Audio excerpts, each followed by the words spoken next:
everybody. Welcome to the Dishing Tea with D show. Hearts, welcome. Come on in, take a seat. So, I know we have a lot to catch up on, so I just kind of want to hit the key spots. Don't forget to like, subscribe, share this video.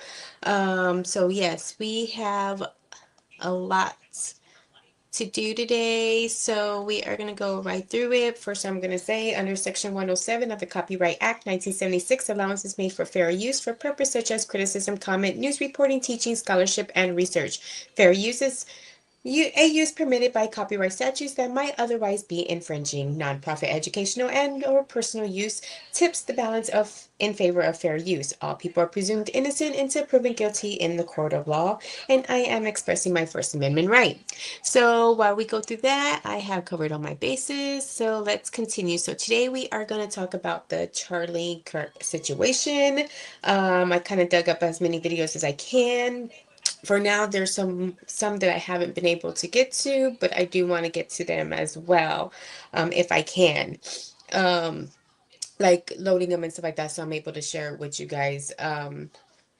I know I've been having issues with y'all kind of like it's either you can't see me or you're not able to view the hear the videos. So it's like, I can't get it together. So I'm just gonna do it this way for now, and hopefully I can get you as much information as possible, and then maybe I can even join the chat with you guys and things like that. So again, we are going to cover the Charlie Kirk situation, as you may know. If you haven't seen the viral video, the unedited version, I do have that. It is on my previous video. I don't know how long it's going to stay up. But at the same time, before it gets hit and, you know, whatnot. So, but I do also have it. So if you are wanting it, I am more than welcome to share it with you guys.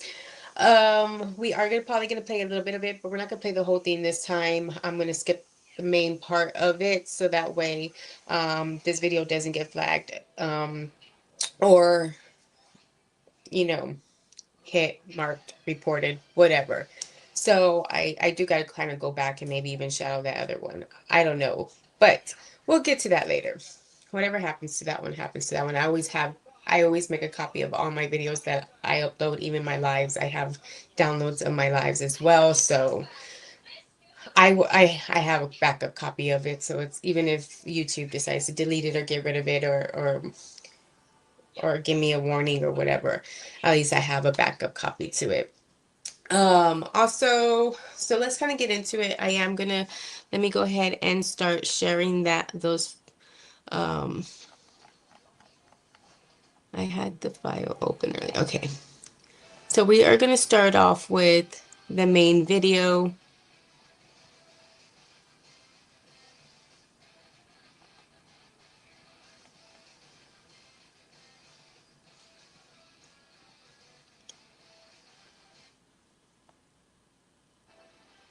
Okay, so this is the main video from the university. This is right before the incident happened. So at mark 30, between 35 seconds and 40 seconds, I'm going to skip that part because that's actually the part where you can see the wound and the blood and pretty much everything. From this video was the first video that I was able to obtain right after the incident. And why we shouldn't even say incident um, after this unfortunate occasion um, that um, I was able to retrieve it. My last video even shows the picture of the grounds where I thought at the time, with the little information that we did have at the time, where the shooter might have been, where they could have gone, things like that. And so as more videos and more things come out, it's kind of hard to determine what's AI and what's not, especially since that is not my profession. So I pulled as many videos as I believe to be true. Again, this is just in my opinion. This is just my reportings, in my research from across the board, from news articles to Twitter to possible eyewitnesses that were there. So, again, this is all my own research. If you have any of your own opinions, you're more than welcome to share it here in the chat or in the comments below. Just please keep it respectful. I don't feel what happened was right. I don't think anybody should lose their lives in whatever aspects, and whatever differences in opinions people have. There is no right or wrong answer to a lot of these political questions. It's just who's, probably going to work more overall in the long run. So again, I try to stay out of the political aspect, but unfortunately, this this death was, I don't believe, justified at all. So I kind of just want to touch base on that, regardless of what his opinions. Like I said, I've really never seen him get angry or upset, but then again, I wasn't uh a religiously watcher of his. So it's whatever kind of came about. Saw a few clips here and there. He looked like he was, well spoken, carried himself for the most part very well. I'm not saying he wasn't human. I'm pretty sure he did get violent or angry or showed extreme emotion at some point or another. But again, we're all human and we tend to do that. But as far as for the most thing, he was just out there basically displaying his beliefs and his ideals and things like that to the younger generation. So for him to lose his life on words and no action, instead of his actions and things like that. So it's kind of unfortunate. It didn't seem like he ever put anybody in any kind of threatening situation, or at least life-threatening situation. I'm sure, like I said, he probably got heated in the moment, as far as going back, kind of got loud, may have, again, if I didn't go out research, to watch every single one of his videos, and I'm sure as time goes by, from both sides, they're going to have all his, I'm pretty sure his holiest, videos, and on this side I'm sure they're going to probably have all his, devilish videos over here. So like, again, he's human, but he had the right to speak. So let's kind of just get into this video quick. Again, around 35, between 35 and 40 seconds. I'm gonna probably pause it, flash forward through it, and then we'll go from there.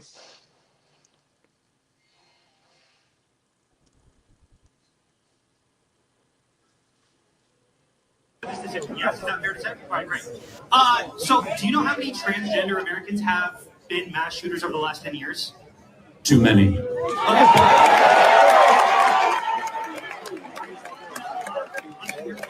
It's five. Okay, now five is a lot, right? I'm going to give you some credit. Do you know how many mass shooters there have been in America over the last 10 years? Okay, I need to make sure.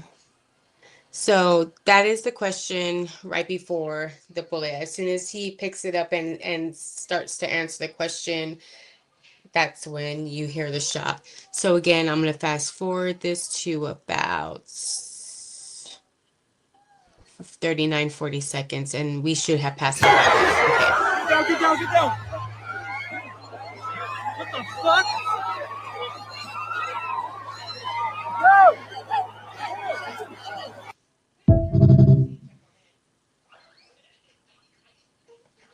So again, that was that split second, those 5, 6 seconds that I passed. Actually, you can hear the shot. You can see the shot go in through his neck.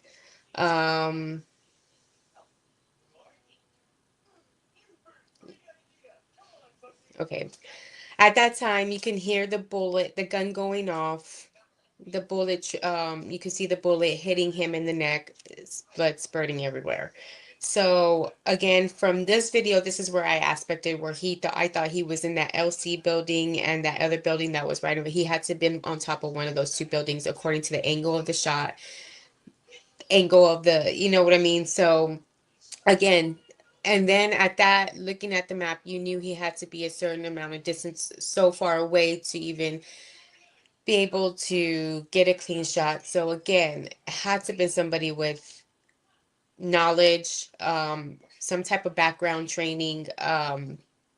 This was a legit shot from whoever shot it. Again, there were, you know, they had an old man, in custody at one point in time, but that wasn't him. And then they decided to do more investigation and came out with another person of interest as well. So, and things have been coming along since all this information has been coming out. So we're trying to cover as much as possible in as little amount of time, so that way we can just move on from this, because he does deserve the respect to be brought up and talked about, and have his death actually mean something, to his followers and stuff like that, and keep it respectful. At the same time, that doesn't mean we agree, or I agree with everything that he said and done. So it's just a matter of paying respects to the dad. So let's go ahead and take this down, and we're going to go on to the next one. So again, this next video is from the same day. It's from a different location of the campus.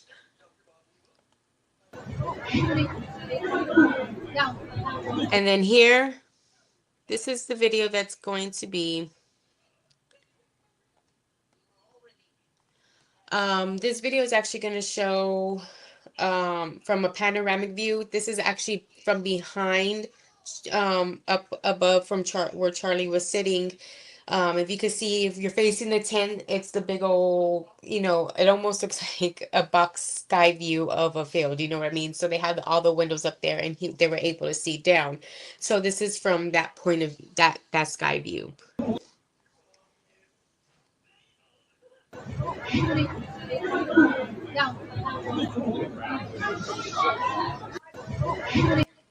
And if you watch carefully, you can actually see somebody. That's why I had it run over a couple of times. That way it kept playing. That way you can see the motion of this person. But you can already see him.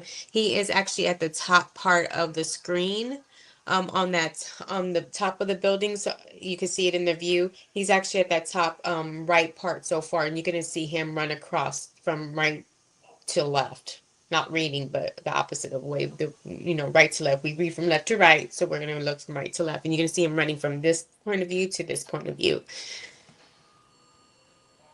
And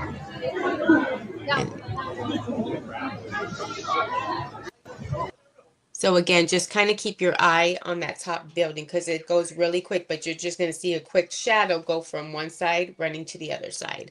Now, if you have to replay it a couple of times, you may, but there are people who stop the video and actually circle the figure in there, so you'll be able to see it. But if we run it through, you'll be able to see it smoothly.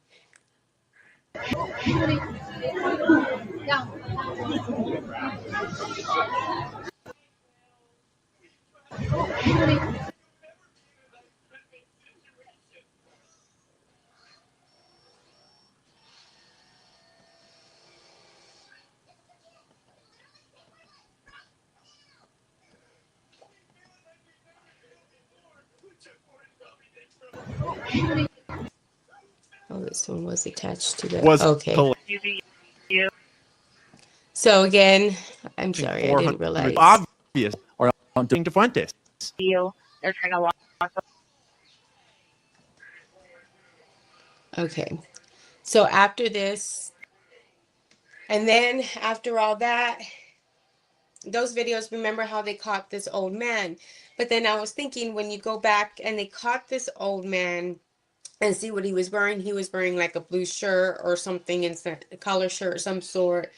I don't know about, I can't remember, there were like khaki shorts or khaki or blue jean shorts or something. So, but if you take a listen to this, not these 911 calls and some of the transcripts back and forward, you can see that the description of what the eyewitnesses gave at the time of the shooting when they were calling in did not match that of who the first initial person of interest was.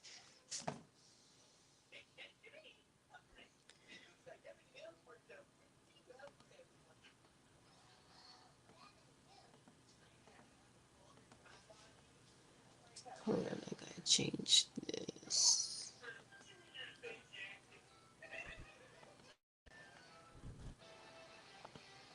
I'm putting it on the headphones so y'all can hear it.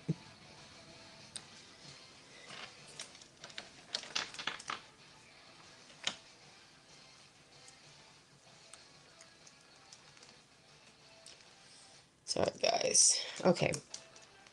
So again, if you listen to the description from the 911 call to the first person of interest, again, it doesn't match. So it's like, why are we consistently not doing anything. Like, um, if you see the first video, you can see like there was some type of hand signals given between the guy in the white hat, and I mean he literally touches the white hat, and the guy in the black shirt who looks at him when he does that and then gives a different, possibly could give a different command. So there are two people who I feel like there also may be a little bit more to the story.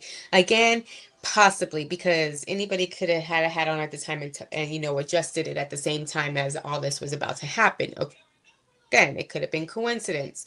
But if you just go back and you really look at that video, you can kind of, it almost to me looks like there was some kind of signaling going back and forth. But then again, who knows? I wasn't there. So let's play the dispatch calls. To you by the Samson reported one individual that was shot, unknown where the shooter went. And let's be advised, UVU in Orem has had an active shooter at the Charlie Kirk event. We're getting several calls. We're trying to get more information. Gunshots heard near the library at UVU. They're trying to lock the library down now. Still gathering. Just maybe the CS building is just east of the library. He's wearing jeans, black shirt, black mask, long rifle. Is on top of the building on the far north side, just east of the library, wearing jeans, black shirt, black vest. Into UVU. There was one shot. We are staging at the front of the school by the roundabout. We do have officers following the victim to Tiffin Rapids Hospital. 418 copy. How many injured do we have?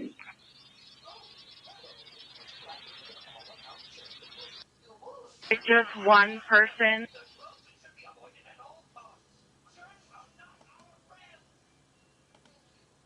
So again, we have one person saying black shirt, black jeans, and possibly a mask, but it could have been a black hat. She could have been saying. Again, it could have been a little distorted. It almost sounded like she said black mask, but it could have been also black hat. Um, and then they said by the SC building or the LSB building or whatever. Those are the two buildings that I had initially pointed out in my other video where the map was that he could have possibly been. So of course they had a location. They said east of the library, by this building, by this. So they had a general location like within minutes of this. So again, this individual was able to get away. We will get to the videos of that they have put out of him, jumping the building and all this other stuff. You could see that he had the gun wrapped up. Now they're saying it's in his pants. Like, I think that's all bunch of baloney. But we'll get to that. I think he actually hurt himself when he jumped, and that's why he's limping. It's not because he has a gun in his pants, a long rifle in his pants. Like you wouldn't even be able to bend it a little bit. You would have to literally walk like with the huge limp. Like, I don't know what these people are talking about. They obviously never had to carry a weapon. Like, that's twice as long as, almost as twice as tall as you. So, oh, okay. So with that, let's just keep going with the videos because I just kind of want to go do it all. Let's continue. And then we'll get to them because we'll also have, so this video right here, I don't know if this is a video before the shooting or a video after the shooting.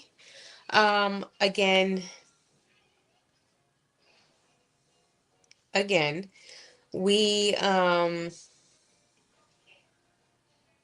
I don't know because this was uploaded after the fact. So again, here they're going to explain, you can see somebody at the top of that building. Obviously you see a little shadow, looks like somebody's laying down in a nesting kind of state.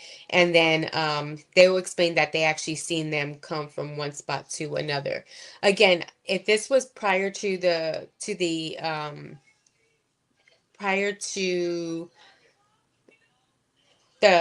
what they're calling a political assassination, if this was prior to that assassination, then my thing is who were these people and why didn't they notify anybody at the time? Two, if this was after the fact, then I'm sure, they probably didn't know that this person was even a part of it. But again, I don't think this was after I mean, there was a lot of chaos going on after people had heard the noise of the gun and of the weapon. I'm gonna start saying weapon. I gotta use this being saying weapon. That guy that used the weapon. So again, if this was prior to whoever used the weapon towards Charlie, like why did they not mention anything? So again, these two will be also on my radar list on did nobody why did you see something and not say something kind of thing. This is a see something, say something kind of incidents. And then you'll hear people saying how they were supposed to be checking bags, but they weren't. There were so many people. They just kind of let people go in. She like nobody. So there's gonna be a lot of ifs. Like why wasn't this? Why wasn't this done? Why wasn't this done? Why wasn't this done? And why wasn't this done? Again, or why was this done? And why was that done? And why was that done? So there's a lot of questions. Why? Again, why were those two men potentially giving off signals? Two, why? Question two, why again are these two people able to view this person on top of the roof and not mention anything and not get questioned about it? So there's all these little things. There's three. There was even one guy who was close to Charlie when that incident happened, but didn't go towards Charlie to give him, to check on him or give him medical aid. Now, it could have been just for the fact that he's not trained properly. Maybe he's not a security guard. He's just another person of Charlie's team that's around him and basically freaked out about the incident. Or if this person was some type of in training or whatever, why did he not go to Charlie when that incident happened instead of away from Charlie? And then about 10, 15 seconds later, come back and try to help him after the fact. So again, that doesn't make sense.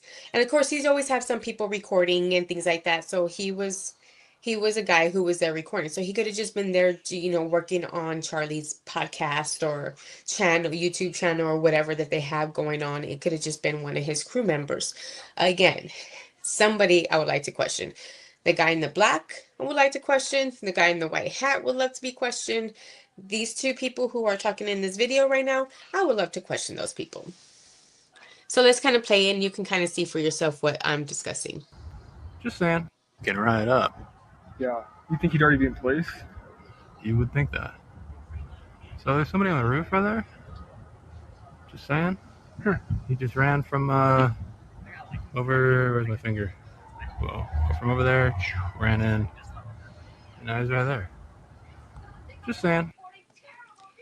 Yeah, just saying. Just saying. Why do you guys know? Again, is this before or after? This is, from what it sounds like it's before. Because again, there's not a lot of commotion going on. You saw the other video. You're gonna see that the previous video that I showed, along with some other videos. You're gonna see how chaotic it was. So the area where they were at, it didn't seem like there was a lot of commotion going on. They seemed pretty calm. They seemed pretty aware of what's going on. So again, just saying, like he said, just saying, why is somebody there? Just saying, like, ooh, let me get, like, he wanted his own piece of evidence to show that he didn't know but may have known, because it's like, how did you know to get a picture view up on top of the roof prior to the incident? Again, just saying, who are these people and who took this video? And then we have this guy right here who is clearly stating that that Charlie kind of knew what he was getting himself into, especially if he turned it gets into a whole bit of politics and religion mixed together. Um, Let me see what the other, because I have another long, it's about a couple of hours long. So we're gonna go through this, and I know this is gonna be a long.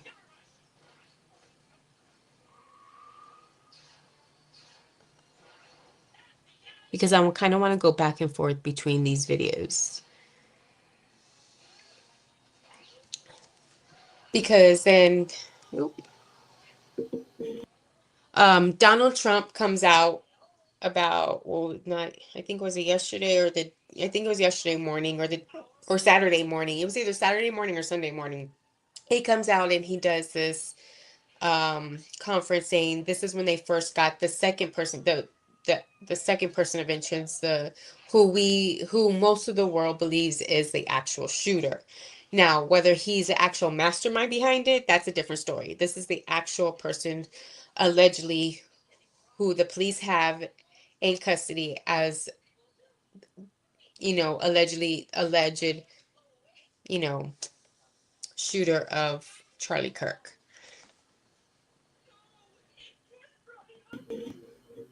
One right now.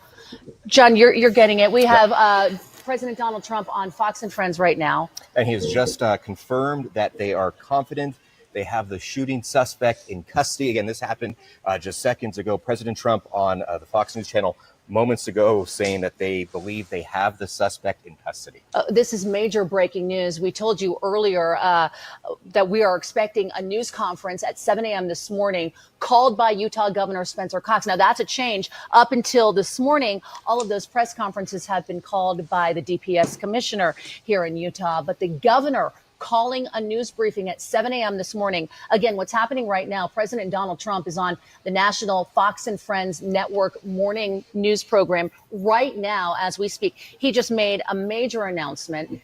This is it live. Take a look here. President Donald Trump, again, saying that they are confident, law enforcement confident, they have captured and have in detention right now Charlie Kirk shooter. And can we take this this audio live, guys? In the believe that Charlie was targeted because of his political ideology. Yeah. What's going to happen to this guy? Well, I hope he's going to be found guilty, I would imagine, and I hope he gets the death penalty. What he did, Charlie Kirk was the finest person. He didn't deserve this. He worked so hard and so well. Everybody liked him. I've been watching. Even the left is having a hard time. They fired this guy Dowd from MSDNC, who's a terrible guy, terrible human being. But they fired him. I hear they're firing other people.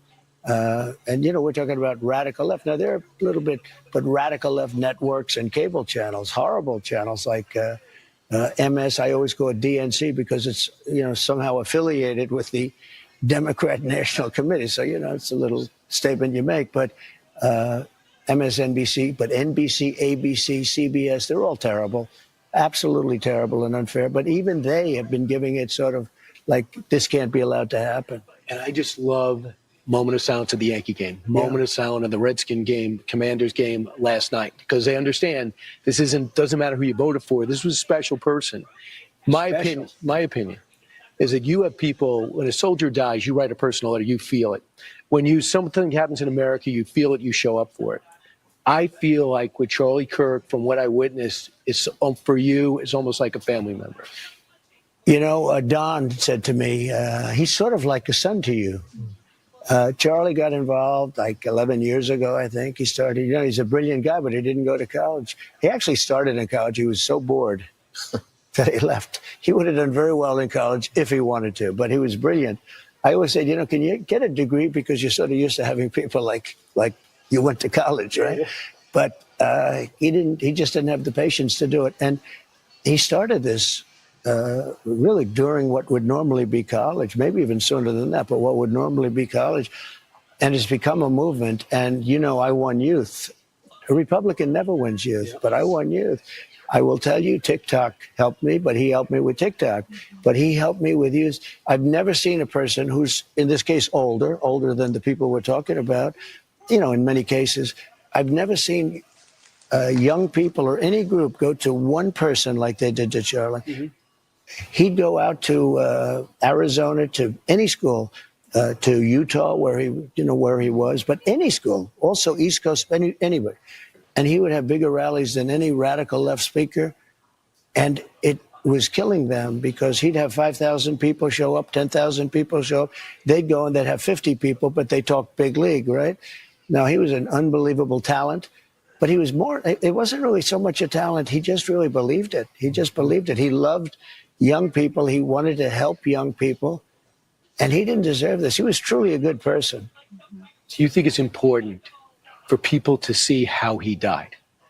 I think it's to see the horrific. Did you see? I didn't watch. I didn't want to watch. I heard about it. You don't want to watch. I would have never made a good doctor. Let me put it that way. Yeah. No, I mean, I heard enough. I didn't want to watch it. I didn't want to remember Charlie that way. But it's horrific is what I hear, just horrific. I hear that nobody can, I know friends that were there, and they told me, they said, what we witnessed, the physical emotion of being there, or watching it on television. He was somebody that, I always said he was very talented, but when you love something so much, it's almost not even talent. It's that you do it well because you like it. It's a passion. And he had a passion for this. I spoke to his wife yesterday. She's like devastated. Of course. But in between the devastation, they want to keep Turning Point going. Because so many people called in to me with donations. They went, I don't know who.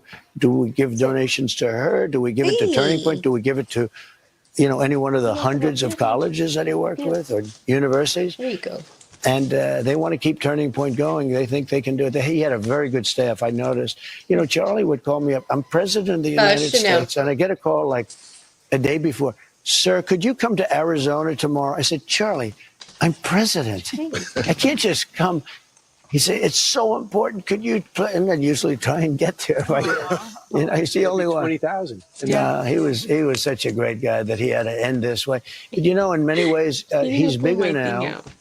Because of what happened. He was really big, important. And I guess this doesn't help his family very much when I say this, but in terms of, very, very important, getting that, such a good word, such a solid word. We have so many bad people, so many bad philosophies, ideologies, politics. His was basically just good. Family, he talked about family, he talked about get married, go get married. Sounds old fashioned when you think about it, but he's right. He was just on. And it's a shame that voice has been stopped. But I think from what I see, he had I got to know a lot of his people. He had great people. And that includes his wife. She's very talented. He said she's the best writer he's ever seen. She's a writer, among other things. So maybe they can really keep it going. So, Mr. President, was it a one-off? Was this guy that assassinated Charlie? It seems to be. He wasn't a part of a bigger network or anything that we know you don't know. I mean, you don't know. I hear these people talking so badly about me and others. I'm a guy that just wants to make America great again. We want to look at what we did in D.C. We took D.C., probably the single worst place in the country in terms of crime. There's no crime. It's a crime-free area. I went to dinner the other night, stood out in the middle of the street, did interviews with you guys, but I did interviews right in the middle of the street. No, if I did that 6 months ago or a year ago, I would have about a 30% chance of being here to talk about We're it. getting shouted down. And it's amazing. DC is now a great safe. Now we're fixing it up physically too. We're putting in new medians. We're going to give everything a little coat of asphalt so we don't have potholes all over. Filling a pothole is fine temporarily, but they'd fill a pothole and never touch it for 10 years. Right. Old potholes don't look good. We're going to fix it up. We're going to make it beautiful at a very minimal cost. And we're going to have the most beautiful capital in the world. But even more importantly than that, it's very safe. People would come from Iowa, they'd come from Indiana, and their son would be killed. They'd be killed. And now you can come and you can enjoy. I was very embarrassed because I had the president of Poland in, and they started asking me about D.C. a couple of weeks ago. And I said, we're very proud of the fact that nobody's been killed this week. And he looked, and they said, what about the 13%? Why wouldn't it be? It's down. Killed on the train, terrible. Right? He didn't want to make that realize that deranged Jack Smith was deranged, okay? Had a school shooting the other day, and those are just 3 big events that happened in the last few days. Or that we learned about. The girl was killed. In the attempts on your life? Yes. Well, one thing I do say, look, we have that maniac has gone through trial right now with a fantastic judge. That was the judge that realized that deranged Jack Smith was deranged, okay? She's a phenomenal judge. I don't know her. I appointed her, but I don't know her at all in Florida. And she's a, really talented person, brilliant judge. And by coincidence, she got that case. And, he's like a wise guy, troublemaker, it seems. But we have to have, for like the person that killed the young girl, she was like a beautiful girl, 22, 23 years old. And, when she got onto that train, she was, you could see that she just wondered how, even before this happened, she's almost like snuck on. She didn't want to make anything. She just wanted to be, she was afraid. finished her job. No, she was afraid. But if you look at her before the way she sort of like she wanted to and she's looking at her phone like this, she felt very unsafe. Okay, we can't have that. And then this maniac gets up from behind. That's another one I didn't want to watch. I didn't watch it. I knew what happened, but I didn't want to watch it. And what he did to her was unbelievable. And then he walks through, the knife is dripping blood and everything else. One thing I say, we have to have quick trials. Yeah. I call it quick trial because in China, they do have quick trials. You know, they don't wait 6 years and you claim start all off guilty sorts and of you end up reason. guilty in China. Oh, it's terrible. For 50 years. Then people show up. Confident they had the person who they were looking to breaking. Have him. And friends this morning where President Donald Trump is speaking with the anchors there, dropping some major breaking news. We're working on turning this tape in case you missed it. But John, you wrote down some quotes from the president. Go ahead. Yeah, he first said, I think to a high degree of certainty, we have him, that's the suspect, in custody. He went on to say, now he's always subject to being corrected. He also prefaced that saying he heard that in the last 5 minutes before he came on the air there at Fox and Friends at about 6:15 this morning. He also said it's looking really good. They have the person they wanted. And he is referring to the murderer of Charlie Kirk. The president did use the words, I have breaking news this morning. So he did say that. But again, saying that they are confident they have the person who they were looking for. But he did say subject to any corrections. And he said he just found out within the last 5 minutes before he went on the set there in New York with Fox and Friends. So again, we have that press conference with the governor coming up at 7 o'clock, less than an hour away. So we expect to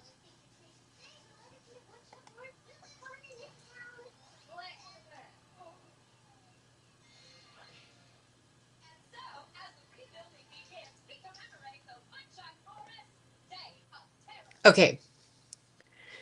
So, again, yeah, that goes to other things that, Donald, again, that kind of goes to other things in regards to what's going on with Donald Trump and all that other stuff. Again, he was talking about the other incident with the young lady on the train who was deadly stabbed to death. And, and apparently the person who did the stabbing was apparently deranged at one point in time. I don't know. Now, whether that's true or not, if he was really deranged, then he shouldn't have been out on the streets. And apparently he had a history, a long criminal history. So how do those tie in? I don't know. Again, everything is always usually is set up in some way, but now it's just trying to prove it, right? So again, that is my opinion. It just doesn't seem, I think, again, every case is a case by case basis, but still, how does one person, I get it, one person gets away with it and the other one doesn't. One was an African American and the other one, I think he was an African American, and the other one was I'm assuming Caucasian of some sort. Um, so it kind of goes back and forth. So and they're playing the race card and they're playing all this, but ultimately it comes down to if the person is morally correct or not. Um, so then, as I was discussing before going into the Donald Trump video when he had that breaking news, again, there is another previous guy stating that he may have known. He has, if you go back and listen to that, I think it's her name, Megan Kelly and Charlie Kirk, when they were having a discussion with each other. I don't think it was a day. I think they kind of agree on most topics, if I'm not mistaken. But they were up there. Discussing the things that were going on, and it kind of almost, you can kind of get a sense of what Charlie was trying to say. So this is kind of where that picks up from. We'll listen to what this guy has to say, and then we'll actually go to the person who says that he knew somebody close to Charlie. So this guy that we're going to listen to kind of puts it's his own opinion on the same comments of this person, stating that someone close to Charlie, he knows someone close to Charlie that mentioned he feels like he may be in the risk of being taken out.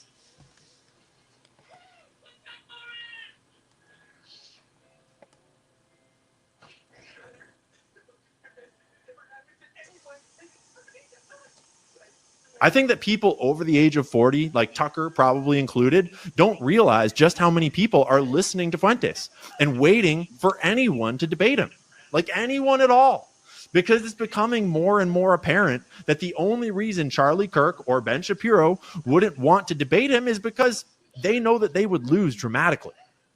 A caller actually lied his way onto Charlie Kirk's show this last week and asked him why he won't debate Nick Fuentes, and Charlie's response was hilarious. Check this out. Let's go to Nathaniel. Nathaniel, thank you so much for being a member. What's on your mind? Hi, Charlie. As a TPUSA chapter founder and president, I've seen firsthand how the tide is turning among young conservatives. I say, if you truly believe in open debate in the marketplace of ideas, will you ever be willing to debate Nick Fuentes, or will you wait until his movement forces you to adopt his talking points, as we've seen already? You know, it's funny. I personally do not give a platform to bad faith actors. And I had a whole open about this. And by the way, a really important thing is not to lie and to not bear false testimony. It's fine. I'll answer your question. You know, you said, oh, you know, I want to have a question about Turning Point events. And you obviously lied about your question. Doesn't surprise me because you have deceit. But you know what? Honestly, I'm asked that question all the time. I don't platform trolls. And I don't platform and I don't discuss people or I don't debate with people that are not good faith actors. And you debate Maoists and people who champion. They can keep on yelling at how successful we are and our big events and well over 1,000 employees. But a lot of jealousy out there. We build, they complain. We succeed, we win. They blame the Jews. Thank you. Next question. A lot of jealousy out there. A lot of jealousy. That's why he won't debate Nick Fuentes, because he's got a big organization, a lot of money, a lot of donors. Hey, Jeej, why don't you go lie down, babe? So yeah, it's all jealousy. Nick Fuentes is just jealous of how many donors Charlie Kirk has, of how big of an organization Charlie Kirk has. I mean, A, Charlie couldn't answer the question, and B, he's like, I see you're dishonest. I see you lied your way into the conversation. I don't answer trolls. Nick reacted to this clip on his show on Friday as well. And it's just so obvious that Charlie has no answer because he can't, because his opinion on Israel is colored by his donors, by an agenda that is not based in facts or America First ideology. And if forced to debate the merits of the U.S.-Israel relationship, that would be made plain and apparent. So instead, Charlie has to go with this hollow avoidance strategy. I don't debate trolls. Well, Charlie, most of your YouTube videos are getting like 40 to 100,000 views, it looks like, from my scroll of your channel. Your channel has like 4 million subscribers on YouTube. Nick Fuentes has just a few 100,000 followers on Rumble. Not even on YouTube, over on Rumble. And in just 24 hours, this Friday's episode was pushing 400,000 views. Last Friday's episode is getting close to 1 million. He's viral everywhere. Everyone is watching him. Everyone is talking about him. And they aren't saying he's a troll. No one thinks he's not a troll. They're saying that he's got good points and that you should debate him. Nick certainly isn't acting like a troll. He's presenting legitimate arguments and cogent opinions. He's offering in good faith to debate you. And you know damn well that if you took that debate, it would be one of the most viral moments on the internet of the entire year, regardless of who won, regardless of what happened. You know that. We all know that. It's blatantly transparent that the mainstream avoidance of Nick Fuentes is a fear response.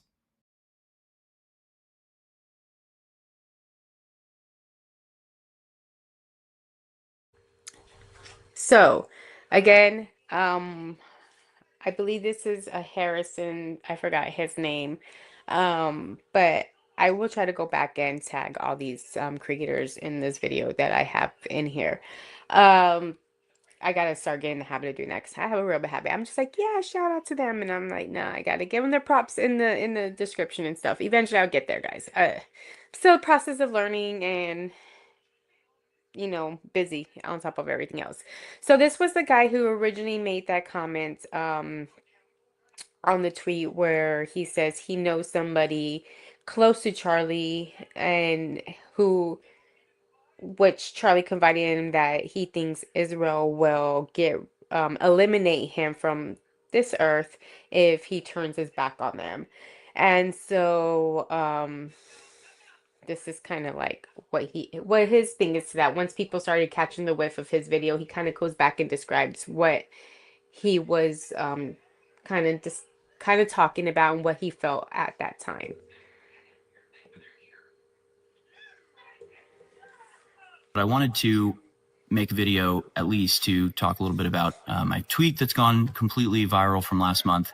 It's now the #1 tweet on anything Benjamin Netanyahu is posting. So thanks, guys. Really glad I'm on his radar now. That's cool. But it's true. I mean, I don't really have too much to add to it, honestly. I'm not going to say who it was that told me because they've asked me not to, kind of for obvious reasons. So if they want to go public, they're more than welcome to. I don't have much to add to it other than basically like a month ago, I watched an interview with Megyn Kelly and Charlie Kirk, and I thought they looked scared, and I commented on that, made a video out of it. And then like a day or so later, I was talking to this person, and the way I remember the conversation going was that we were just talking about sort of Israel and Zionism and Zionist influencers, and Charlie Kirk came up, and I remember the other person saying to me, well, Charlie Kirk says he's afraid to go against Israel because he thinks they might kill him. And I said, that's crazy because I just made that video about how Charlie Kirk seems scared. That's crazy that you're saying that right now. That's the way the conversation, I remember it going. It may have been the other way around. I may have said they look scared. And they said, well, he says he thinks, Israel will kill him for going against him. But then we talked about other stuff. We moved on. I don't really have any more information other than that. At the time I was thinking, Charlie Kirk seems scared he's going to lose his sponsors, lose, donors, something like that. I wasn't even thinking about losing his life. So that was my reaction. It was like, whoa, I just made a video saying that, but I wasn't even thinking he was scared of dying. I thought he was scared of, losing support, losing his position. So I really don't have anything else to say. I wish I did. I will, oh shoot. Sorry. I will, I don't know. I'll take your calls on it tomorrow on American Journal, on InfoWars. But I wish I had more to say, but I really don't, about that topic. I think the sad thing is, or the truth of the matter is, whoever they identify as the shooter is, most people aren't going to think it's the shooter. So in a way, the speculation was inevitable. I don't think my tweet was the thing that made people, think that Israel could be behind this. I think there's a lot of other reasons. But obviously, my tweet sort of frames it in a certain way that there is video backing up. But yeah, that's the whole story. I don't really have anything else to add to it. I don't have any inside information, and honestly, one of the reasons I don't want to go live right now is because there's not a lot of information one way or the other tomorrow, and cover it in the morning with everything out in front of me. But I should pray for Charlie Kirk's soul, pray for his family, and pray for America, man. We're entering into a very dangerous timeline, and sort of the reason why, despite all of his shortcomings, I still gotta root for Trump and support Trump and beg Trump to fulfill his mandate and do what's necessary, because if Democrats ever get back in power, they're going to go completely insane. They've been talking about it for a long time. The insanity of the left is really out of control. I mean, Antifa launched a military style ambush of federal agents at an ICE facility in Texas like a month ago. They lit a fire to draw the agents out and then were stationed in hidden positions with rifles to fire at them. Do you know that happened in America like a month ago? I mean, the media literally does not cover left-wing violence, and it tries to cover it up if it can't help but cover it in the case of school shootings, church shootings, which have been done multiple times in the very recent past by, left-wing activists, Luigi Mangione, the support from the media of these figures, and then the politicians pretty much openly threatening. Again, no matter what side, left, right, middle, circle, round and roundabout we go, harming others, taking somebody's life is not the answer. Just saying. Just kind of continue. And again, just to kind of let you know, it is in fact that the presumed shooter that they do have now, I don't think he was, again, the mastermind behind everything. I think there's more to what is involved. I think it just goes deeper than. I think he had his own personal motives. Yes, feel free, because with these with predators and things like that, they're gonna go after people who are already either one vulnerable, who's put in a position, desperate, things like that. So they recruit these type of people to do the dirty work for them. Ultimately, again, like I said, there's a lot that has been coming out since the information that I have right now that I'm putting out. A lot more has come out too in regards to this new person of interest, this new quote unquote who they have in custody, alleged shooter is. So I don't think he doesn't look like the type of person that could pull this off on his own. No offense, he probably could, but I don't think he came up with this on his own. I really don't. Just kind of put it out there. So that's why I'm just like, if he's the only one to go down and nobody goes down with him, I'm just like, just like with I don't think that United Health person, the shooter, the shooter to that one, I don't think he was the only one behind that. I really think there's a bigger picture to this, and I think behind every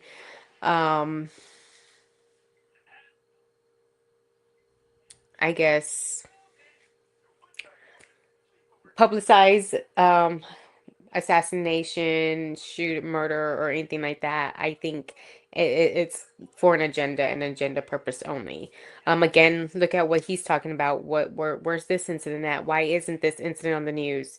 I'm definitely going to have to go back and look into what he said and probably do my own story in regards to that and see if we can get something going. But again, taking somebody's life ultimately at the end of the day it's not one of the commandments. Thou shalt not kill is not like one of the commandments. And for these people who have such big faith and such peace and unity and wants all this, I don't see that. I don't understand the hypocrisy behind it. So again, I'm in the middle. People do right and wrong on this side. People do right and wrong on this side. We are all humans. Again, we just need to make better decisions. Like if they get back in power again, they're going to be tyrannical. So we really have this very brief window of opportunity, and Trump has to do something. He has to do something drastic. What is there more to say? God bless Charlie Kirk, and we're going to keep his memory alive. And I think the only way to combat this is to make it abundantly clear that political assassinations backfire tremendously, and the person you target becomes a honored martyr.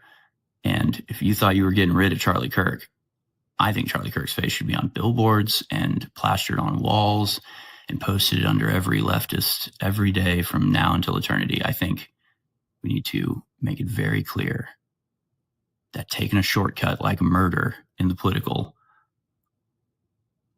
realm is a decision you're going to regret. I think we need to make them regret it.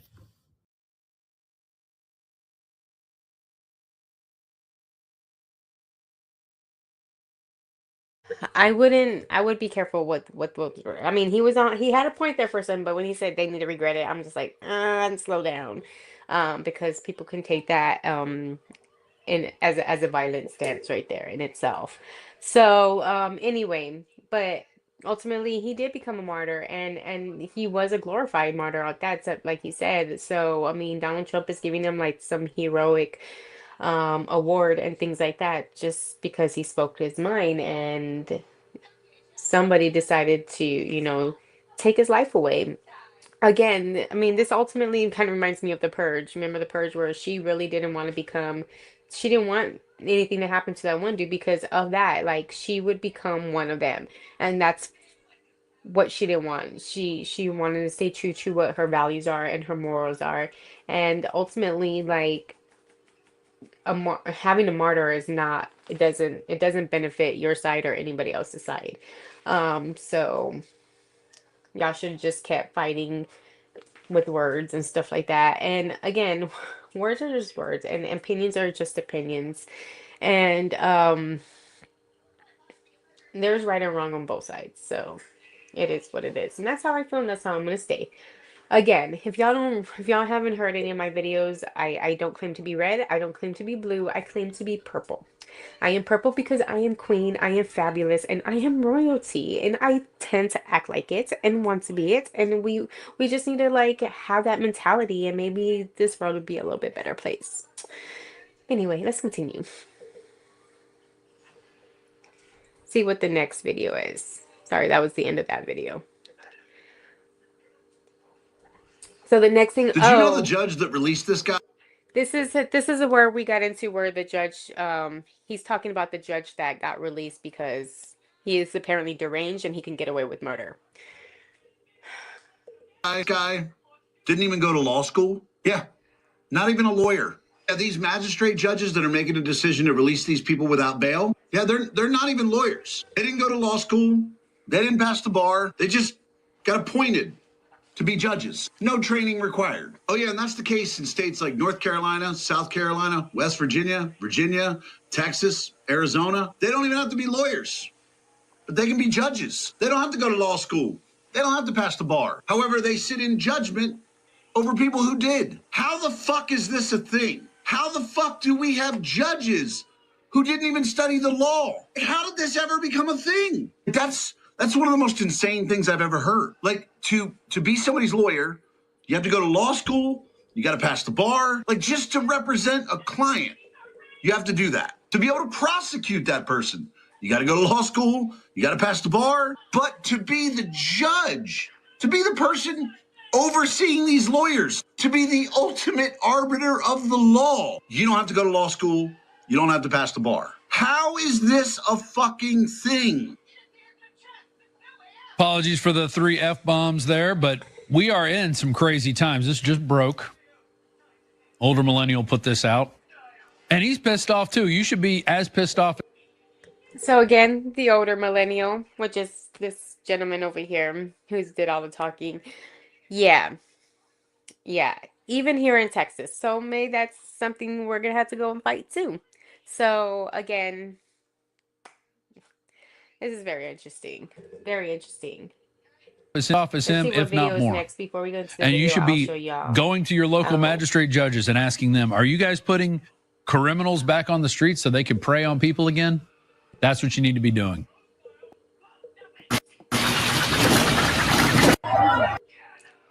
Okay.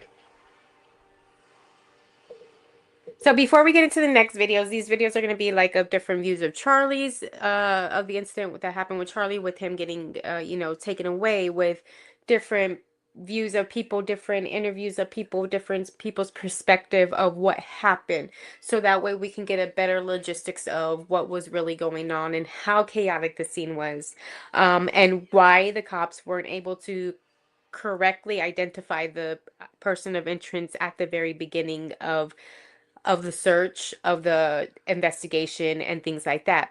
But before we do, I just want a quick reference. Don't forget, I am Dee from this Dish and Tea with Dee show. I also am the founder of Vivid Lifestyles, VVLS. We're here where we help fight against abuse, whether you're men, women, children, and adults, even veterans. What we do is we offer temporary safe housing. We offer medical care. We offer food, hygiene, things like that. We understand the necessities of that are needed when you are at the moment you drop your whole, entire life to save you and your family's life. Um, so we understand that. So we are here to help you. If you know anybody, we are also accepting donations as well. You just go down to the website below, which is our new website. It's vividlifestyles-vvls.com. And you just go there. You just go to the donate button and donate there. You can also go and see some of our fundraisers that we have nationally and locally. So you can also help us out that way. They're simple. We do have one going on now with Little Caesars. You just go to the link that's in on my website, and you go there and you just go ahead and purchase that. Sorry, my dog distracted me. You just go there and you purchase, you pick whatever kind of meal deal you want. You get emailed a code, and that code will be good for 24 hours. That code is good for a year, so you don't have to use it right away. It's good for an entire year at any locations in nationally. So again, except for I believe it's Alaska, Hawaii, and Puerto Rico. But anyway, those are the normal, excluded states. But yes, definitely want to go out, and portions of those cells do get sent to donated to Vivid Lifestyles VVLS, where those funds do help provide those safe housings, the food, clothing, hygiene, and even medical care, from regular doctor's appointments to psychiatrists, psychologists, any kind of mental health care that either the individual or the family is needed. Again, we just don't help out just individuals who are in violent situations. We help out them as well as any one of their members that are affected by it as well. So definitely want to reach out to us. Definitely, we are wanting to volunteer. So please go to the website, send me an email if you're looking to volunteer. We do got fundraisers that I want to set up, future fundraisers that are scheduled currently, that we can also use a lot of volunteers to help spread the word. Again, we are trying to raise as much money. We have here in Texas, we have over 900 people on a daily basis that get refused services and help. So Texas is a very dire state when it comes to needing assistance for things like that. We have too many people in these horrible situations who have to return to these horrible situations because there's not enough resources out here in Texas for them to utilize. So we are trying to provide those extra resources for them and be one of those extra resources for them.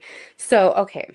So now that you're good, don't forget, at the same time, don't forget, like, subscribe, and share this video. Like, subscribe, and share this video. Don't forget, go to my Facebook as well. Follow me there. Pretty much updated, has a lot of the information, same information as my website does. It will show you all the events, fundraisers that are coming on, as well as other stories that I am working on, or I see that I feel needs to be shared as well.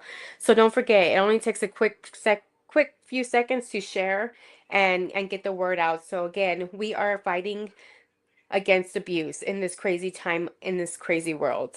So let's continue with our current presentation. So back to Charlie Kirk. Again, these next videos are going to be of different things. This next video is going to be of them escorting Charlie, pretty much carrying Charlie out from right after being shot in the neck to his vehicle and taken to the hospital. And I do have another video of stating that, by the looks of it, after reviewing the original video of seeing everything, I know that the news stations and everybody's like, oh, he went to the hospital, he's in critical care, he was in critical care for like an hour or anything. I really think he was DOA. pretty much. I think he was actually, I think he was DOI. I think he was just dead on impact. But that's my opinion. You know, I'm not a nurse, I'm not a doctor, although I only do the medical billing part of it, so I understand the language, but I still don't, I'm not a medical professional to say that. But in my opinion, I think by the look of the seriousness of the impact in the wound and the amount of blood that he lost, I really think he was gone at the time of arrival. I don't think he, if anything, he made it last a few seconds, maybe 10, 30 seconds the most, but I don't even think he lasted that long. I'm not trying to be mean about it. I think that kind of also tells a little bit of what's going on. Like, why would they wait? Like, why would they say he's in critical care for so long? Why is it, I think the timing of them wanting him to be in critical care for a while, them starting the investigation and starting off with a different suspect than what the callers were, calling in about, and the description of what the callers were coming in about from the location. I mean, it's not that hard to figure out, line of sight, sight of line from wound to where a bullet could have come from. Like, it's not that difficult. So, like, there's just a lot into it. Like, and then those two guys that are there that are just suspiciously standing there, that may or may not have given any kind of signals, things like that. So, I mean, there's a lot of questions and a lot of things that, again, I still need to read up on the new stuff that are coming out, saying that, at first he was cooperating and saying he was this, and this, and now he's not cooperating in this. So, again, that's a deeper dive into that information, but I just want to get you the first few hours of what was going on from the time that Charlie Kirk was shot, and to throughout the time that, the first couple of hours of the events, to even the first days when, they started looking for the second person of interest and things like that. So, let's continue.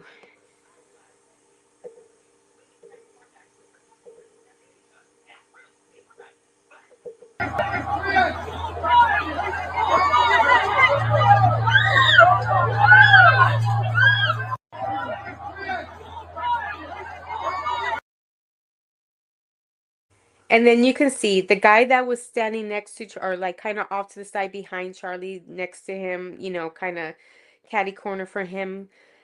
He's actually one of the people carrying him, as well as that guy that was in the blue shirt that had the thing. Also, I think he may have something to do. If he wasn't aware, I think he had he's starting to figure it out, because I think that guy in the blue, it's like when one person was done and this next person was coming up to discuss what they wanted to do, he moved out of pretty much view. He kind of stepped away. He backed up. Then he became further away next to this guy and this. So it's kind of like it was. I don't know. He may have been involved too, but I'm looking at everybody as suspiciously as possible. He wasn't carrying anything. It didn't look like he had any type of weapon or anything. So he may have just been another member of Charlie's crew, just kind of standing there. Maybe he was, in charge of the shirts or the hats or whatever, maintaining the table, organizing the table. He could have just been one of those people. I don't know. I'm not a part of Charlie's team, so I couldn't tell you. But again, those three guys are very, very, would be one of the first people I spoke with. I'm just saying, because those are obviously the people that are right there next to him.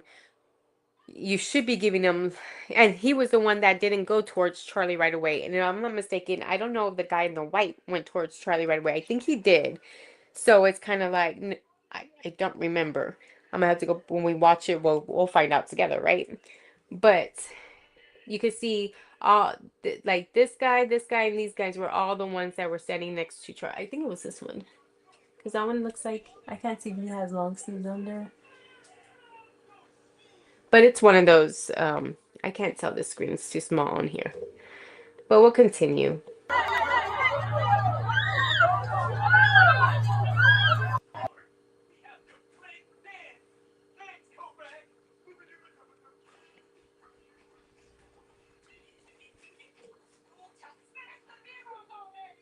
They're not counting gang violence. Great. Oh my gosh. Get down, get down, get down, get down, get down. Get down, get down, go on, get down, get down, get down, get down. No. Pray. Holy Father, please bless us. Please keep us safe. Pray. Please. Holy Father, please.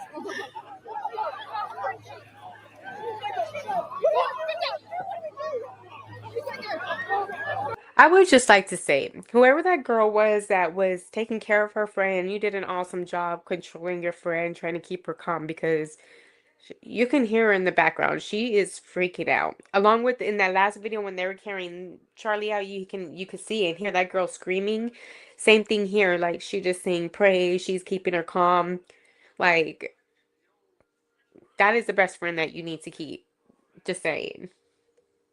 Go, get on board! Get down, go!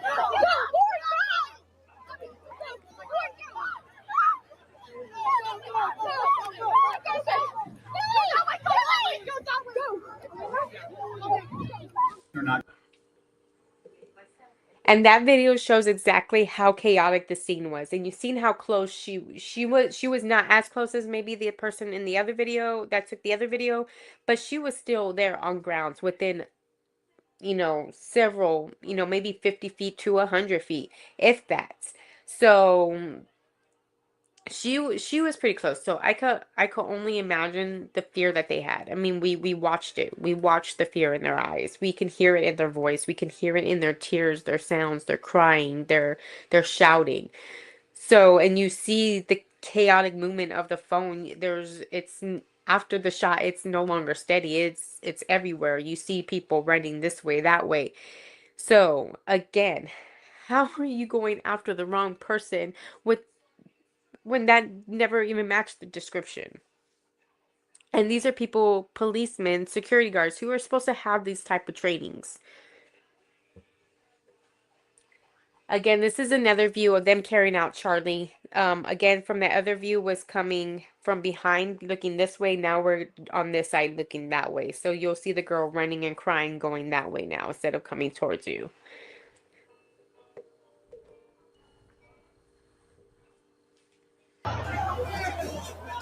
Stop! Okay. Stop, folks! Stop! Back up! Easy!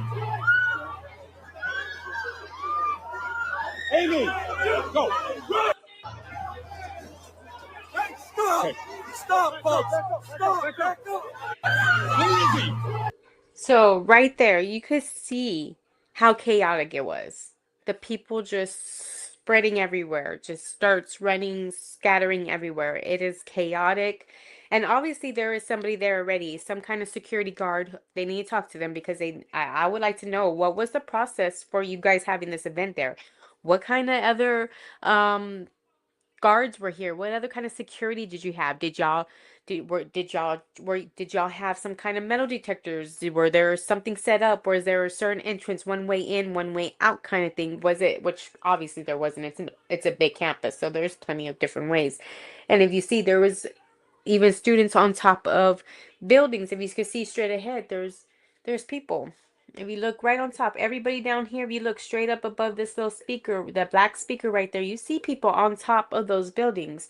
There are several levels to these buildings, and there are also news reporters up there interviewing different people at the top of these buildings. And I mean, obviously no colleges. It's not just the bare ground. You actually have, you can go up there and there's there's college campuses are big. It's just not a first floor and a second floor, and it's not this. So you're able to walk up there. That's a whole nother view that you have up there. It's like a whole nother campus above. Sorry, I didn't mean to hit the mic. But I'm just saying, so how did nobody, and that's why I also want to talk to those two guys at the beginning. I believe there were two guys, males, who were showing that there was a man up there prior to the event, and then they were saying that, so we'll get into a lot of different details once we get into the press conference. Amy! Go!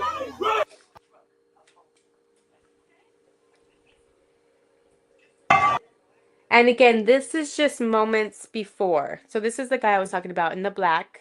I believe this is the guy that's supposed to be in the white hat, but I don't know where the white hat comes from or where he's at, where he goes to, and when he returns. That's also another thing. If you look at some of these earlier videos, they're not, the only one that's really stationed up is the one in the black. And I'm sure that that's his personal security guard, private security guard. That's usually with him, the closest to him. And so you can see there's cameras in the background. You have cameras set up in the back of the tent. So, and they're looking out into the crowd. So that's also another view of possible interaction. And if you can see that those windows back there, up above, that's that whole where we saw those first beginning where I said there was a panoramic view and you could see the guy running on top of the buildings. That's where they were at. They were in that sky box office there. That's where that video was coming from. So again, they had the video of the sky box office looking out into the crowd.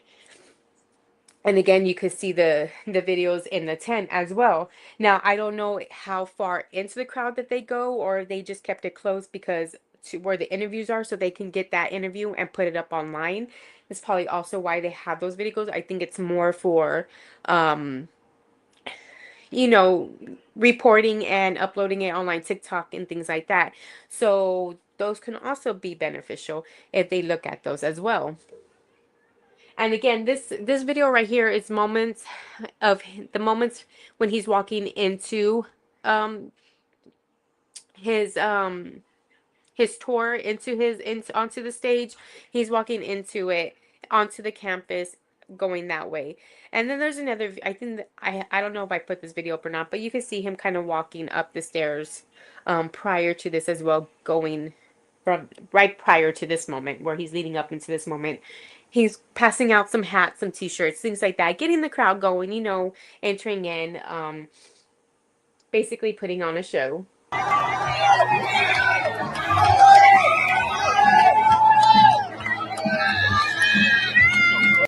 And again, at this point, if you kind of try to go back, I don't really see anybody up there. It would be more looking out into the crowd. It would be on the left-hand side. Those buildings on the left-hand side, like way far on the left-hand side,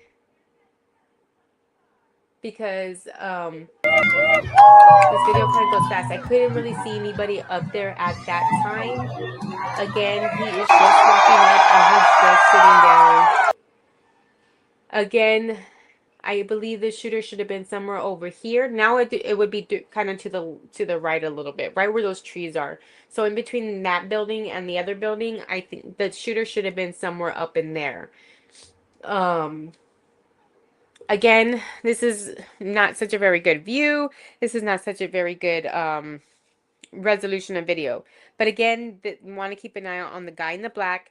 Him and the guy in the white seem to have some type of signaling going on, as well as maybe even the guy that was in that blue with the fanny pack may have some type of knowledge, may have not been totally cooperating with them or involved with them, but maybe had some type of knowledge saying, you know what, I'm just going to stay over here, mind my own business. I don't know nothing. I didn't see nothing. I didn't hear nothing, kind of thing.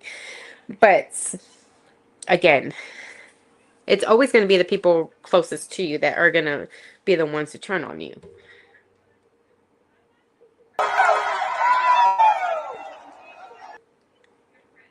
And again, you can see certain people. There's this guy in the blue with the fanny pack, the bright blue, which is right there by Charlie's hand when he's going like this. He's right there standing. That's one of the suspects. The guy in the black shirt, I think he's the one that sits, he stands back. I'm not sure if that's the same guy that was up front, because I didn't see him walking around. So that might have been a different. That's a lot of people you tell everyone.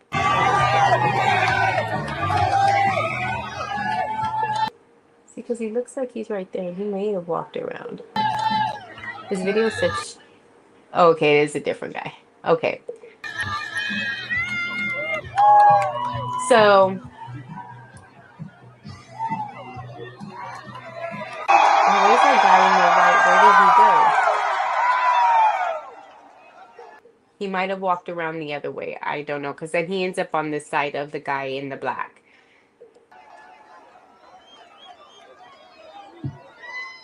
That's a lot of people you tell to run. And this video right here, I just want to warn you. Trigger warning, trigger warning. This right here is how we do not act. This is not the proper way to act when somebody passes and loses their life. This is not the way we act. I don't know. I don't know if they're red or blue, but like I said, I am purple, and I try to. Purple is is the color of royalty, and royalty people do not act like this.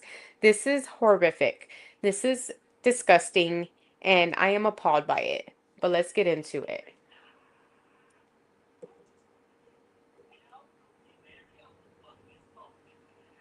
We got Charlie in the neck. We got Charlie in the neck. Who's up next? We got Charlie in the neck. We got Charlie in the neck. We got Charlie in the neck. Who's up next? We got Charlie in the neck.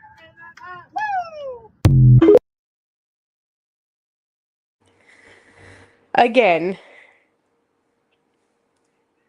people like that should be locked up, because now they are wanting, like, it's like they have a hit list. Like, first they got Charlie, now they want DHS. Like, what is going on? Like, now we know it goes deeper than just, than opinions and views.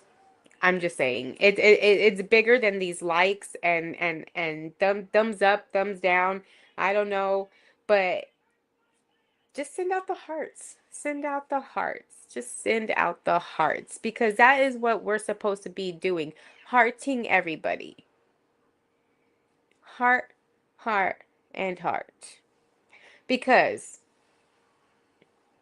we need to love everybody. Why are we why is this death such a joyful thing to certain people? Like, can you imagine, like, that happening to one of your family members, regardless of you, like, because somebody just disagreed with them?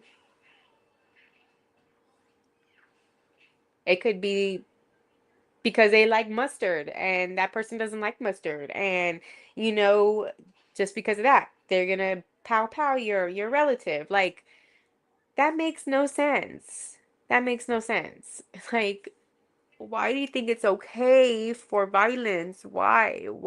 And why are you so happy that violence is happening? I don't understand that. I don't.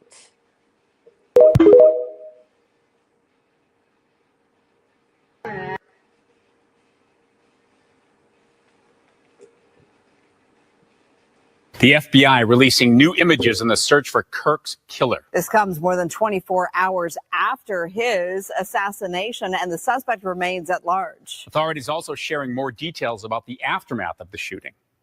You see the suspect. Okay, so now they have a new suspect. Now, if you remember the 911 calls, this suspect is a little bit more closer to what they described in those phone calls than an old man in a blue shirt and khaki shorts. Like, I don't understand that. And now it's been 24 hours later, so a whole day, 24 hours later.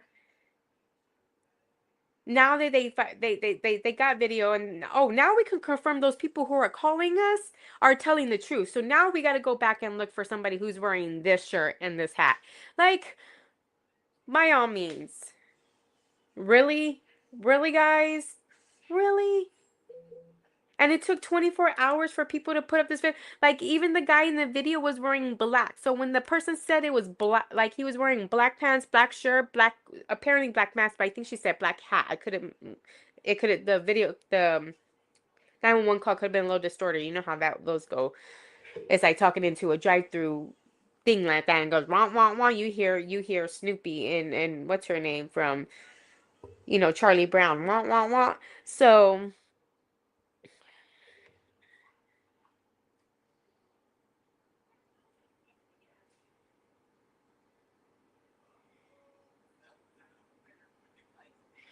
anyway, So yeah, so then they go and finally pull up the video. Why didn't they not get the video of from video footage from the school of that day? Like, I don't understand. Like, the headmaster should have been cooperating. As my, I get it, you got legal issues, you gotta wait till they put it in, but come on now, like, really, really. Let's get into this video. After dropping off the building, he moved around across this grassy area. Tonight, the latest from Utah's Public Safety Commissioner Bo Mason releasing security camera footage of the suspect.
Coming down off the roof, climbing.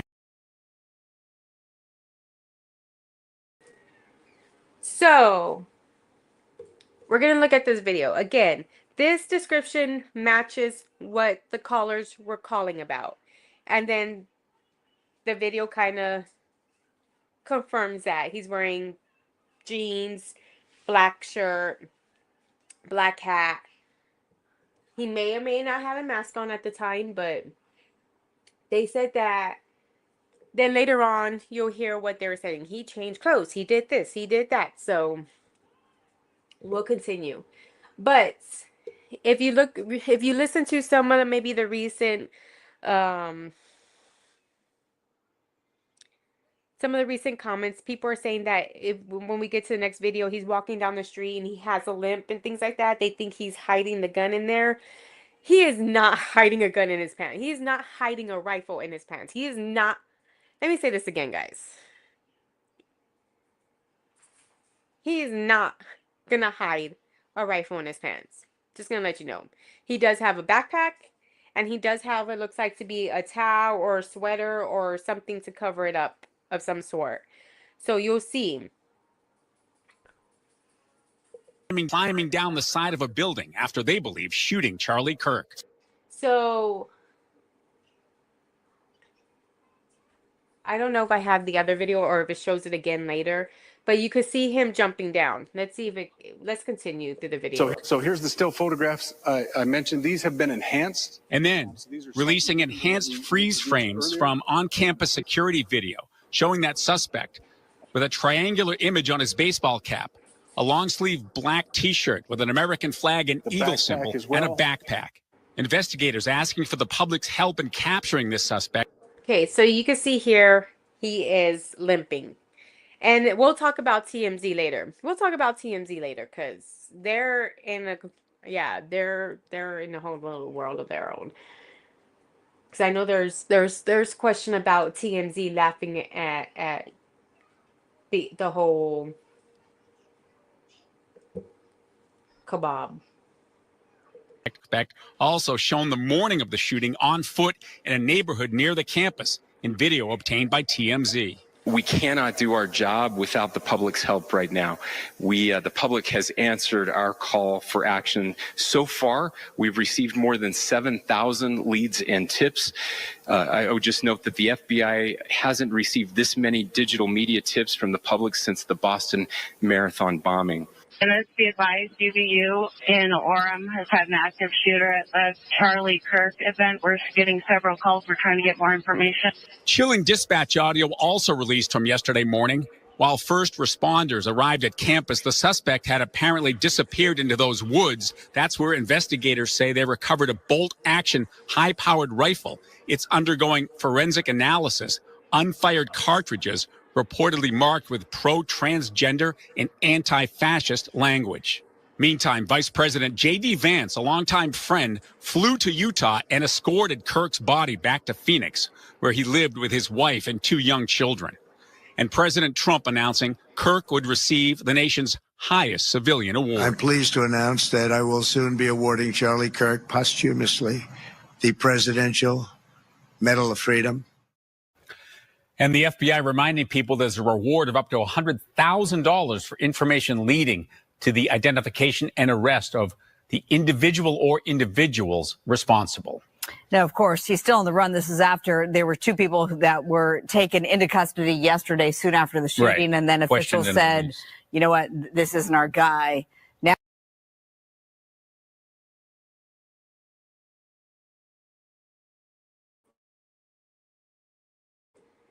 So it was 2 people that they had took in. So 2 people within a 24-hour time frame. And all these phone calls saying he's wearing this and y'all taking 2 people that aren't wearing that description. That does not match that description. Again, why? Why? I'm sure if it was somebody, any other person that would have done it, I'm sure you would have been all over them.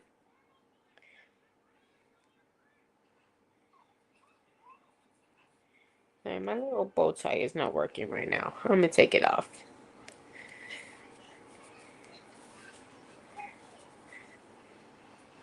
So anyway, it took me back to military. Ugh. PTSD. Anyway. So again, they had 2 people in custody. 911 calls. Black shirt, or was it jeans? Black shirt, black hat, black mask, whatever. Picked up, oh man, blue shirt, white hat. I don't know what if he even had a hat. The other guy, I don't even know what the second guy was even looked like. I don't even know if they put out pictures of the second guy or who it was. So I can't even tell you if they were even close with that one. This one may be a little bit more accurate. Okay? Again, they may have gotten closer. They thought maybe he was going to get away. They gave him enough time to get away. Now, if this person is so dumb and wasn't able to get away, then that's his fault. But whoever he was working with gave him plenty of opportunities to run, hide. You had 24 hours to leave the country, dude. Really? WTF. now we have these images, this new video.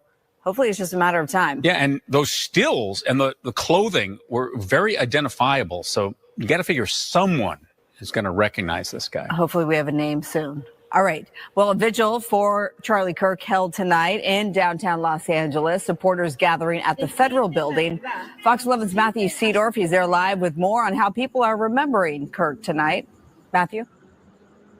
Oh, Mara, there were a few dozen.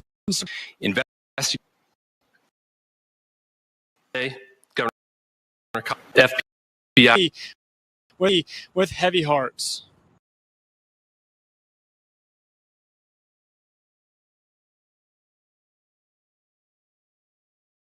I need to just remove it from my thing.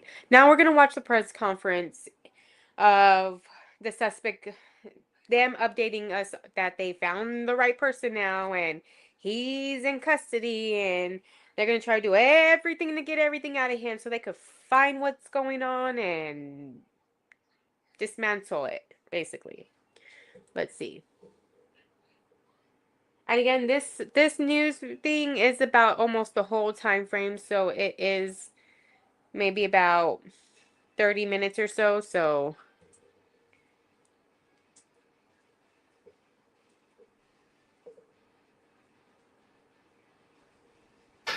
FBI Director Kash Patel and Sheriff Mike Smith.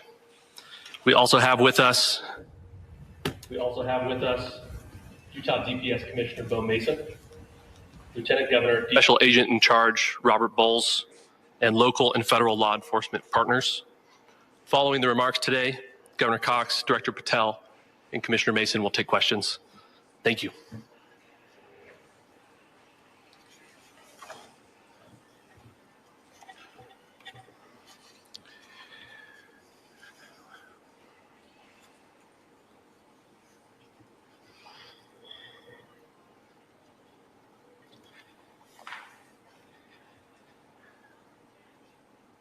Good morning, ladies and gentlemen.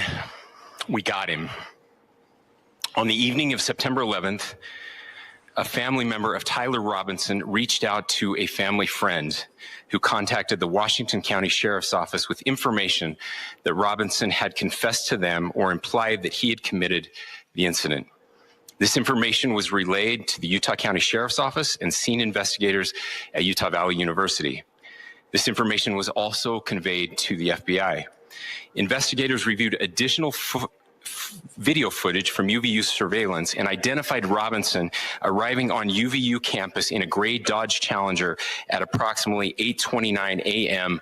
on September 10th, in which he is observed on video in a plain maroon t-shirt, light-colored shorts, a black hat with a white logo, and light-colored shoes. When encountered in person by investigators in Washington County on September 12th, in the early morning hours, Robinson was observed in consistent clothing with those surveillance images. Investigators interviewed a family member of Robinson who stated that Robinson had become more political in recent years. The family member referenced a recent incident in which Robinson came to dinner prior to September 10th, and in the conversation with another family member, Robinson mentioned Charlie Kirk was coming to UVU. They talked about why they didn't like him and the viewpoints that he had. The family member also stated Kirk was full of hate and spreading hate. The family member also confirmed Robinson had a gray Dodge Challenger. Investigators identified an individual as the roommate of Robinson. Investigators interviewed that roommate, who stated that his roommate, referring to Robinson, made a joke on Discord. Investigators asked if he would show them the messages on Discord. He opened it and showed several messages to investigators and allowed investigators to take photos of the screen as each message was shown by Robinson's roommate. These photos consisted of various messages, including content of messages between the phone contact named Tyler with an emoji icon and Robinson's roommate's device. The content of these messages included messages affiliated with the contact Tyler, stating a need to retrieve a rifle from a drop point, leaving the rifle in a bush, messages related to visually watching the area where a rifle was left, and a message referring to having left the rifle wrapped in a towel. The messages also refer to engraving bullets and a mention of a scope and the rifle being unique. Messages from the contact Tyler also mentioned that he had changed outfits. I know there has been speculation as well as to the writing on those casings, those bullet casings, and I believe we have that as well. And I will share that with you now. So the area north of Campus Drive Road where the suspect crossed over, you saw some of that in the video that we released last night, consists of a grassy area with trees on the edge of the UVU campus. Investigators discovered a bolt-action rifle wrapped in a dark-colored towel. The rifle was determined to be a Mauser Model 98 30-06 caliber bolt-action rifle. The rifle had a scope mounted on top of it. Investigators noted inscriptions that had been engraved on casings found with the rifle. Inscriptions on a fired casing read, "Notices, bulges, capital OWO, what's this, question mark." Inscriptions on the 3 unfired casings read, "Hey fascist, exclamation point, catch, exclamation point." Up arrow symbol, right arrow and symbol, and 3 down arrow symbols. A second unfired casing read, "Oh Bella Chow, Bella Chow, Bella Chow, Chow Chow." And a third unfired casing read, "If you read this, you are gay, LMAO." We are indebted to law enforcement across the state who has worked seamlessly together, local law enforcement, state law enforcement, and our federal partners with the Federal Bureau of Investigation. We're grateful for everyone who worked together in such a short amount of time to find this person and to bring justice. I want to thank the public who has been so engaged, reviewing videos, helping us with sending in tips, and helping us get to this point. I want to thank the family members of Tyler Robinson who did the right thing in this case and were able to bring him into to law enforcement as well. I especially want to thank the family of Charlie Kirk, Erica, Charlie's parents, his children. I want us to be thinking of them as we bring justice in this case. They will be involved in that justice. We will be working very closely with them as we move through this process as well. This is a very sad day for our country, a terrible day for the state of Utah, but I'm grateful that at this moment we have an opportunity to bring closure to this very dark chapter in our nation's history.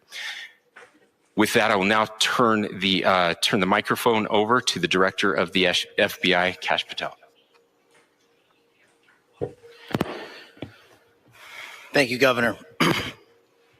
This is what happens when you let good cops be cops.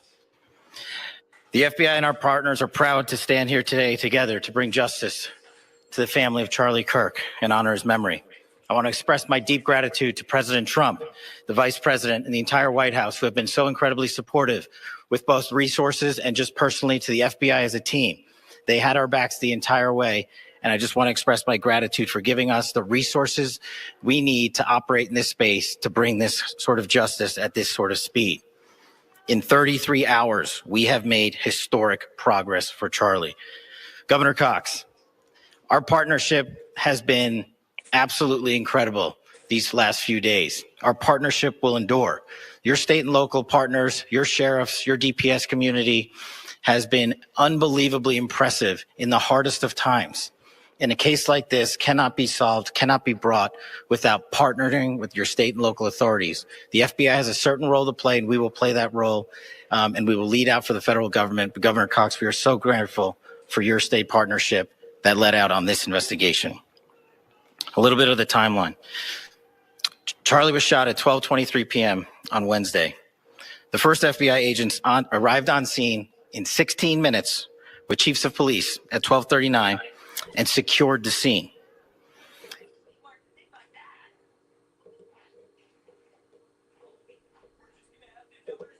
Okay, so they said that they arrived at the scene in 16 minutes, and yet you still picked up two people that had nothing to, well, shouldn't say that had nothing to do with it. They could have still been part of it somehow or another, but that did not match the description. But yet, you let good cops do their job, right? Obviously, the good ones lack a little bit of knowledge. Because in 16 minutes, and you had the description, that whole place should have been locked down. Nobody should have been able to leave campus. It should have been closed, regardless of whatever building he was in. Because once the campus is closed and surrounded and secured, nobody will be able to leave or get on, so then you'll be able to figure out who is still on property. And again, 16 minutes is a long time. So within those 16 minutes, or 19 minutes? 16 minutes that he said it took for them to arrive at the scene. Yes, plenty of people could have. Again, that scene was chaotic. People were running in all different directions. So yes, a lot of people might have gone off campus by the time within those 16 minutes. But still, you secure the entire campus, not just the area, not just the foyer or wherever it was held at, the whatever they want to call it, the yard, the cul-de-sac, wherever their terminology is for that single location. It doesn't make sense to only trap. And then you already had security there escorting him off. We already saw that one that one person saying, "Hey, hey, hey, get back!" Right? I don't know if he was just a security or he was actual law enforcement, because there's a difference. But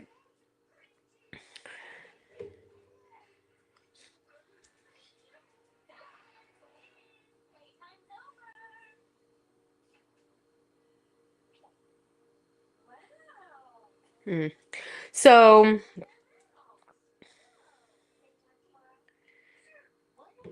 So again, it you were there within 60 minutes. You had the description of the shooter. You picked up two people that looked nothing like the shooter. Or at least not even worrying. Again, you said he had changed back into his other clothes, whatever, whatever. But you knew he didn't have time to change well. He did not have time to hide that weapon very well. And he did not have time to change out of his clothes. He had to have been walking around that area with those same clothing on. And then we even see him in another video walking down the street in a neighborhood wearing those same clothes. He did not switch out of those clothes until y'all picked him up. He was not wearing those other clothes until y'all picked him up like 2 or 3 days later. Like, and then that's how dumb you are. You're gonna put on the same clothes that you were just at school with or at that college with prior to you. Dumbest world's criminals and dumbest world's cops. I mean, whether you're good or not, you weren't very smart. Obviously, I know how to track. The FBI immediately launched fixed wing assets. We utilize these assets to transport personnel, specialty technicians, hostage rescue teams. We also utilize these assets to go back and forth from the East Coast and here in Utah to transport forensic evidence and other evidence that will be analyzed and is being analyzed at our FBI laboratories in Quantico and other laboratories, including the ATF. At my direction, the FBI released the first set of FBI photos of the suspect at 10 a.m. local time on 9/11. Then, shortly thereafter, the FBI reward of $100,000 was released at 10:45 a.m. local. Myself and Deputy Director Bongino arrived on the scene at approximately 5:30 p.m. on 9/11. The governor led a press conference last night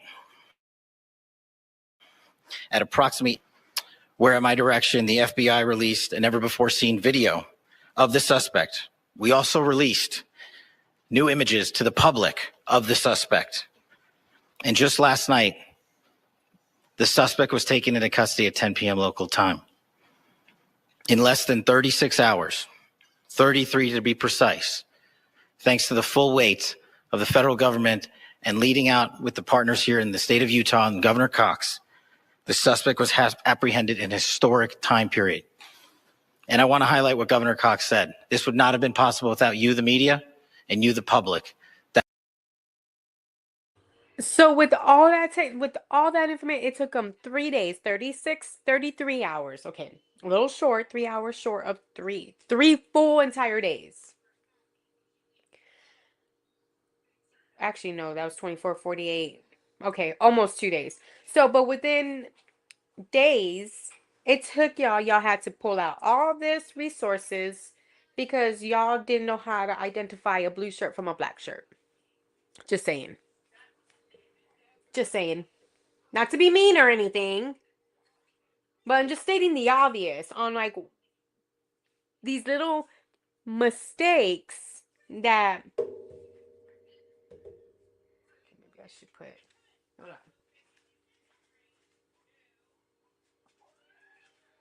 These little mistakes are what hurts cases. Now, let's just say this wasn't Charlie Kirk. This wasn't Charlie Kirk. Let's just say this was just a normal 9 to 5 mom getting out of work on her way home, and then this.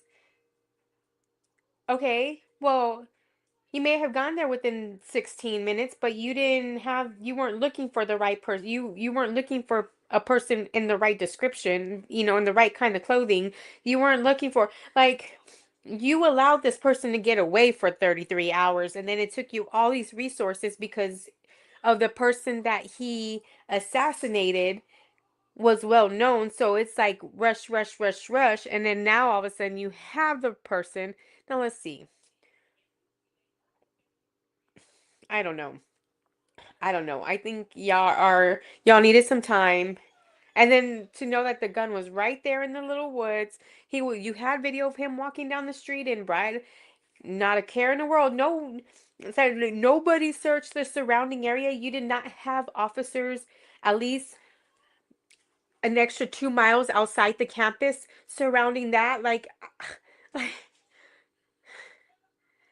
I don't know. I don't know. I don't know whose investigation it was or who, but whoever did it did not do it right. That's why we went so public, so fast, and we're so transparent, and we're committed to that transparency. And the only reason they went so public so fast is because it happened in broad daylight. This didn't happen at nighttime. This didn't happen it happened in broad daylight. Smack dab at 12 o'clock in, 10, 11, 12 with sun's out shining bright. People are at the pool having a good old time. Like, really? Yeah. People were, you couldn't hide this one. Just like the guy said, like that military one where they attacked that Navy camp, naval base. Like, y'all were able to hide that. Y'all are not able to hide this. This happened in broad daylight. No way you're gonna hide it. But let's continue. Transparency. The crime scene, just a little bit there. It is a large crime scene. State and local authorities, along with federal authorities, processed that crime scene quickly. And I even had the ability to walk through that crime scene and walk through the steps the suspect took to learn more about what was needed and what resources we needed to bear to create a full picture for the FBI and leadership back in Washington. Furthermore, thankfully to state and local partners, forensic evidence has been seized and continues to be garnered. Forensic evidence has already been evaluated at FBI laboratories in Quantico and state and local authorities here. We will continue to process evidence as we see it, as we collect it, and we will continue to deliver to Governor Cox and his team. It almost sounded like he was going to say, we'll process it and we'll seize it as we see fit. It almost sounded like he was going to go there, but he didn't. I'm just saying, hopefully they process every evidence that comes in, forensic, anything like that. Just saying. It just sounded like he wanted to say it, but didn't. Okay.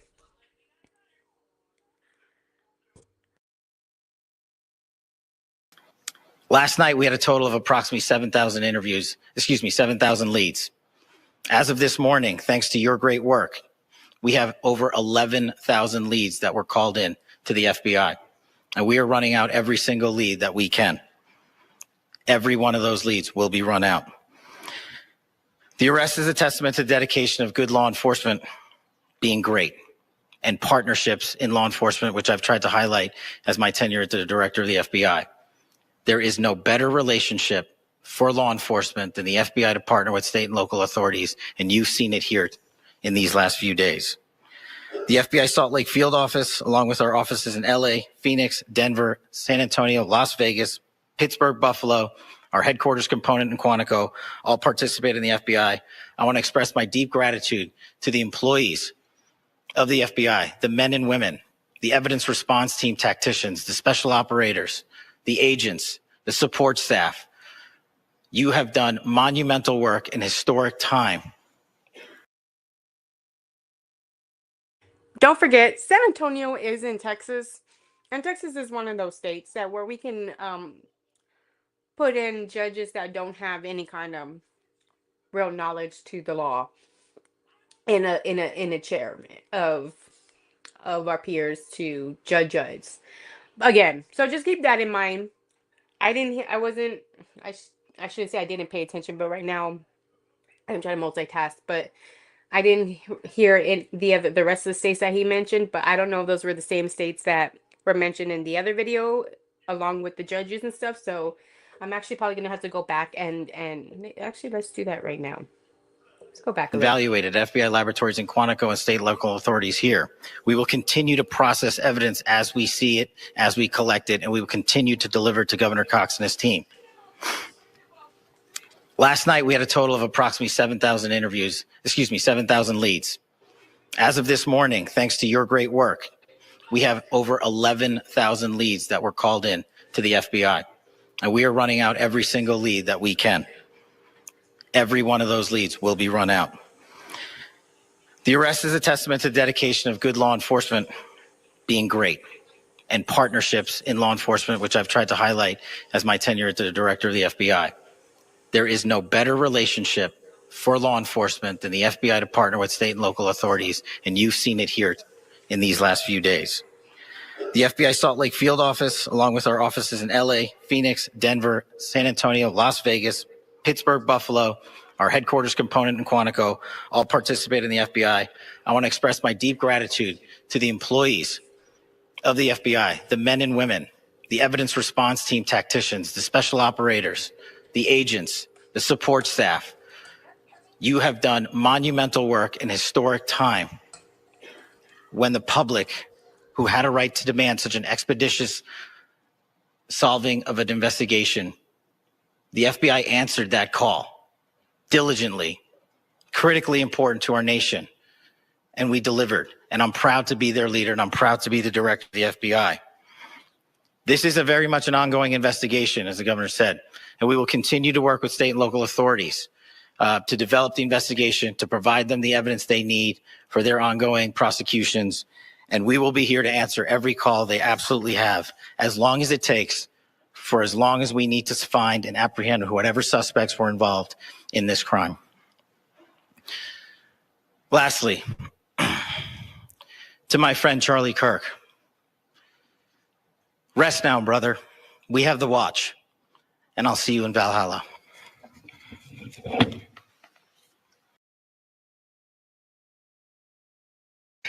Thank you, and good morning. I would just like to take a few minutes as the sheriff to express my gratitude for everybody who has played a part in this investigation. As you know, it's been a vast, a complicated, and a very, very fast-paced investigation. You're looking at people standing up here who are running on, if they got an hour's sleep in the last couple of days, they're probably lucky. It has been very taxing. It has been so impressive, speaking on behalf of the local law enforcement, to see the cooperation that we've seen in this type of case. Across the state, sheriffs, chiefs, our state partners have stepped up and have come to the call on anything that we needed. Our county chiefs have been phenomenal. Our Utah County Attorney, Jeff Gray, who's standing up here with us, has been phenomenal in leading us through this investigation. I would like to thank the federal government for their resources, their assets. Our local team here, our FBI team, has been extraordinary in helping us work through this and bring this person to justice. Most of all, I would like to thank the public, and specifically, I would like to thank the public who turned to prayers and who turned to positiveness for us. I would like to thank them on behalf of the law enforcement community, because we needed those prayers. That's what we needed to get through this. We needed your support, and you gave it to us. We needed your patience, and you gave it to us. And I would like to thank you for the Kirk family, because that's what they need, is your support and your prayers, and that will get us through all of this. So thank you, everybody, for everybody that have stepped up. We've had such a phenomenal response to this. Thank you.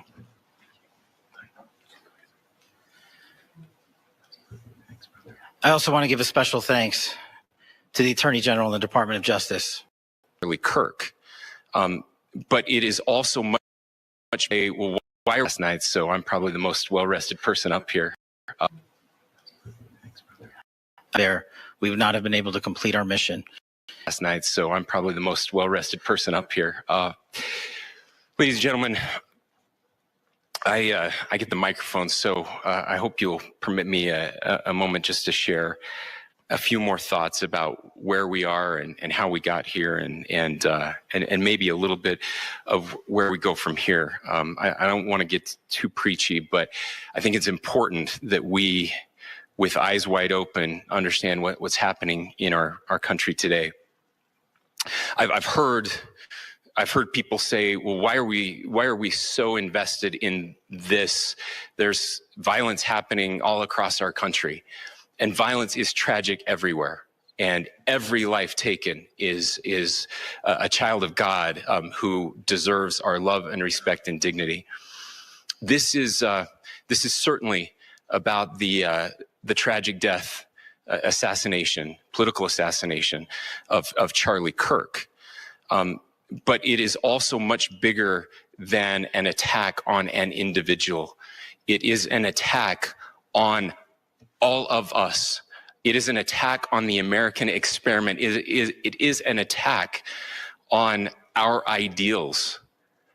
This cuts to the very foundation of who we are, of who we have been, and who we could be in better times.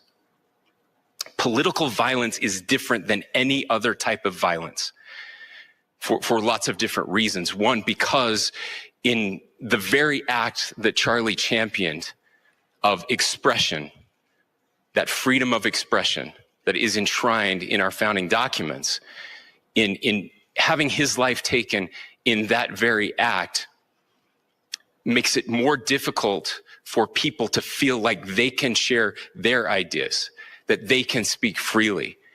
We will never be able to solve all the other problems, including the violence problems that people are worried about, if we can't have a clash of ideas safely and securely.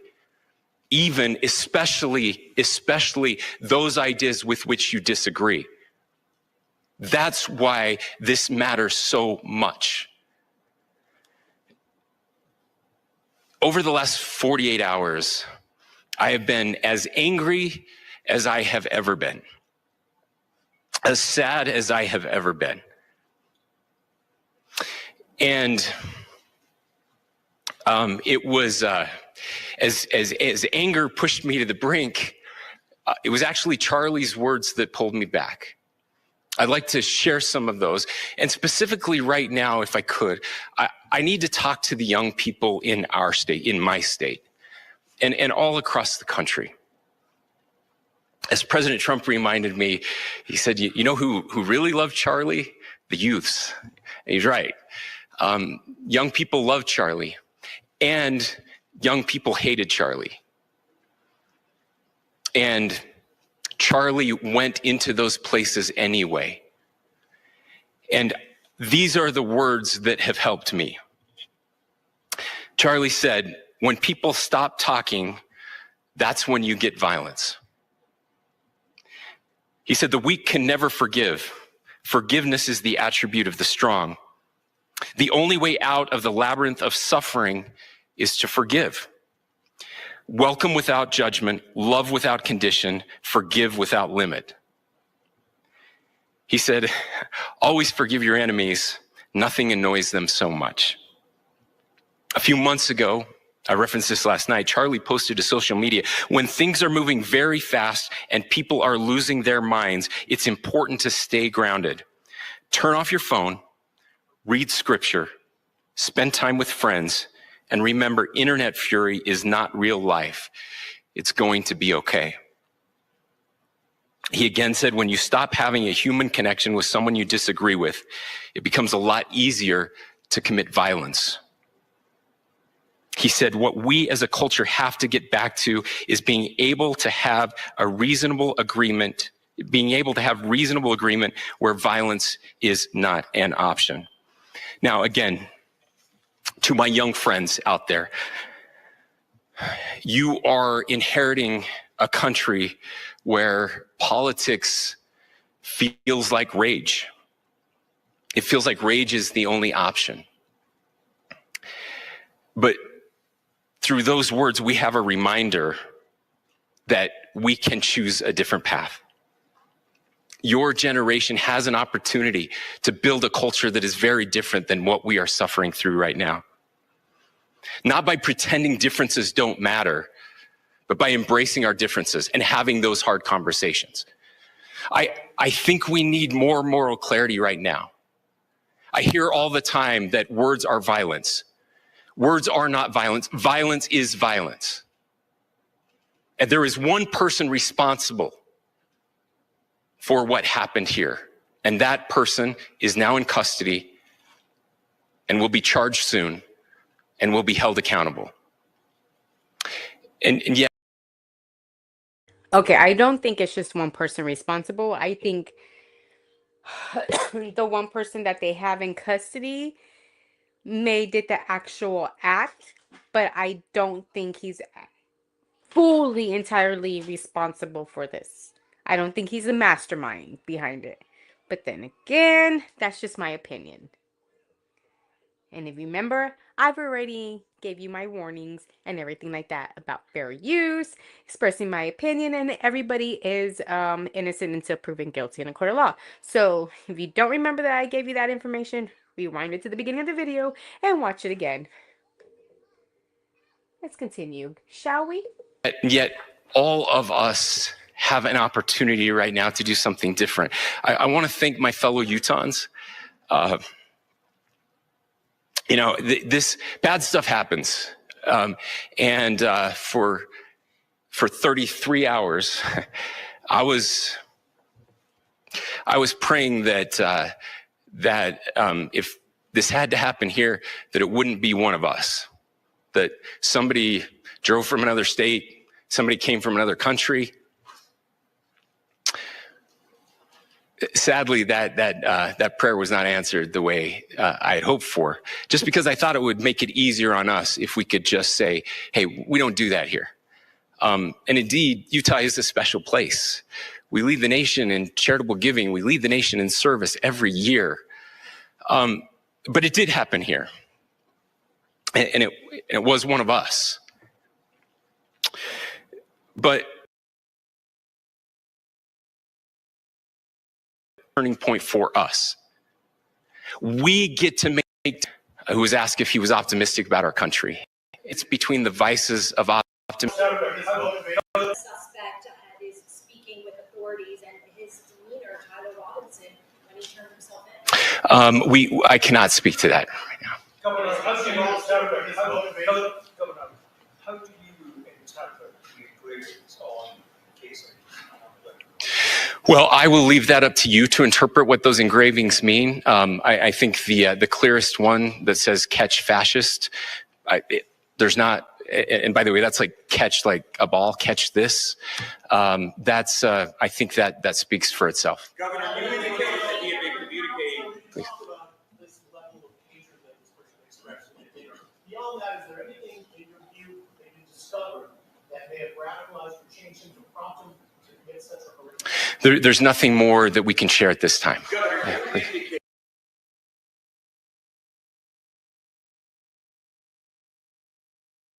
The suspect is speaking with authorities, and There's nothing more that we can share at this time. Governor, you indicated that he had been communicating with a friend on Discord about the gun. Do you anticipate any more arrests? We do not at this time have any information that would lead to any additional arrests. Do you believe he acted alone? Yes, but the investigation is ongoing.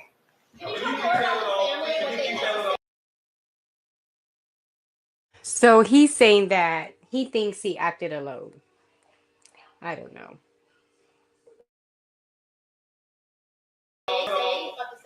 how he came into custody of police and where he is right now?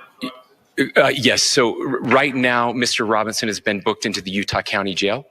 You heard the president this morning report that he was taken into custody. That his family and a friend helped to deliver him into custody of law enforcement in Washington County. For those of you that don't know where Washington County is, it is the southwesternmost part of the state of Utah. It's about a 3.5 to 4 hour drive from here, where we are right now, and that's where he lived and where they turned him in. Please, go here.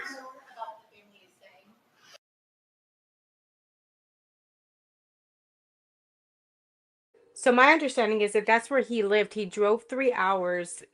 You gave him enough time to get rid of the weapon that y'all apparently located, and then somehow managed to get all the way back because y'all said he drove up in a vehicle. Like, did he not take off in this vehicle? Did he come back later for this vehicle? Like, oh my goodness, like all these questions like just don't make sense. I can't share any more than what I've already shared. Yeah.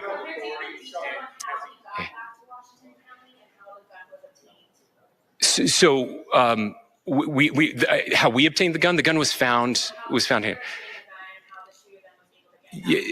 So I don't have much more details on that. We do know that he drove. We had his car here on campus, and then we had his car going south back to the St. George. It's actually the city of Washington in Washington County. Is he talking with authorities and did he discuss a motive? I'm sorry? We don't have any information that would lead us to believe that. Yes, in fact, it was just released. Yes. Is he talking with authorities and did he discuss a motive? I can't answer that right now. Yeah, thank you. Over here.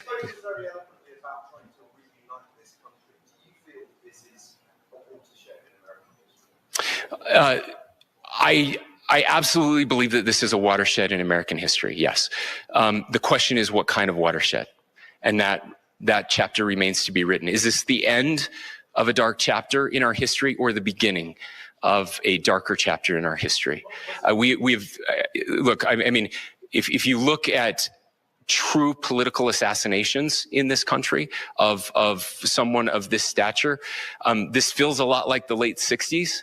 And having one so gruesomely displayed on camera in all of our hands and in all of our pockets, we are not wired as human beings biologically, historically.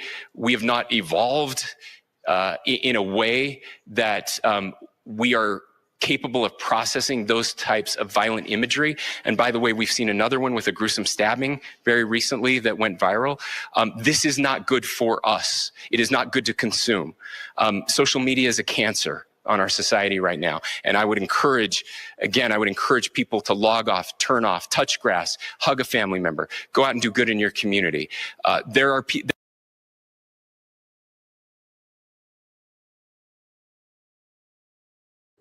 Okay, so media is a cancer, but media is what helped you apparently catch this suspect. I don't know.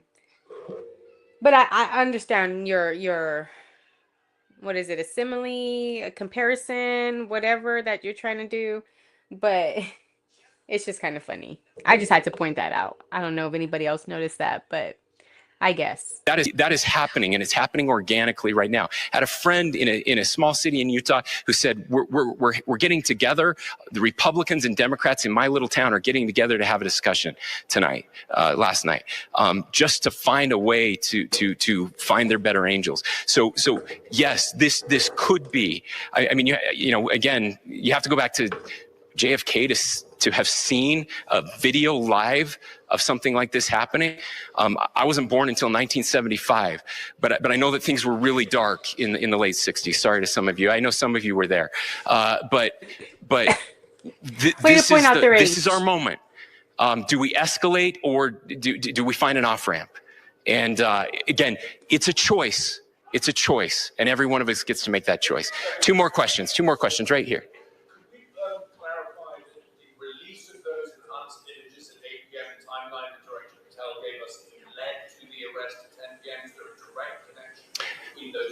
I cannot comment if there is a direct connection or not, but all I can say is that that through some process, the family came to know that this had happened. One more thing, Governor. Could you just clarify the clothing issue you mentioned earlier? Was he changing outfits? Correct. Yes. So when he's first spotted on campus, he has different clothing on, and then he changes clothing on the roof. and then changed back into that clothing at some point, so that when he was apprehended, when he was arrested, the clothing matched the clothing he had on before the shooting here at UVU. Last question here. Yes.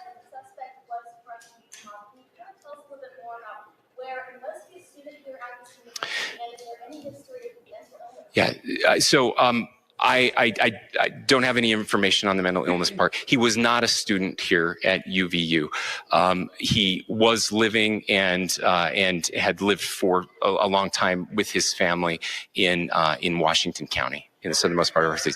Thank you, everyone, for your great work in getting this information out. I just say, process-wise, this may be important. I know many of you aren't familiar. Exhibit. Yeah.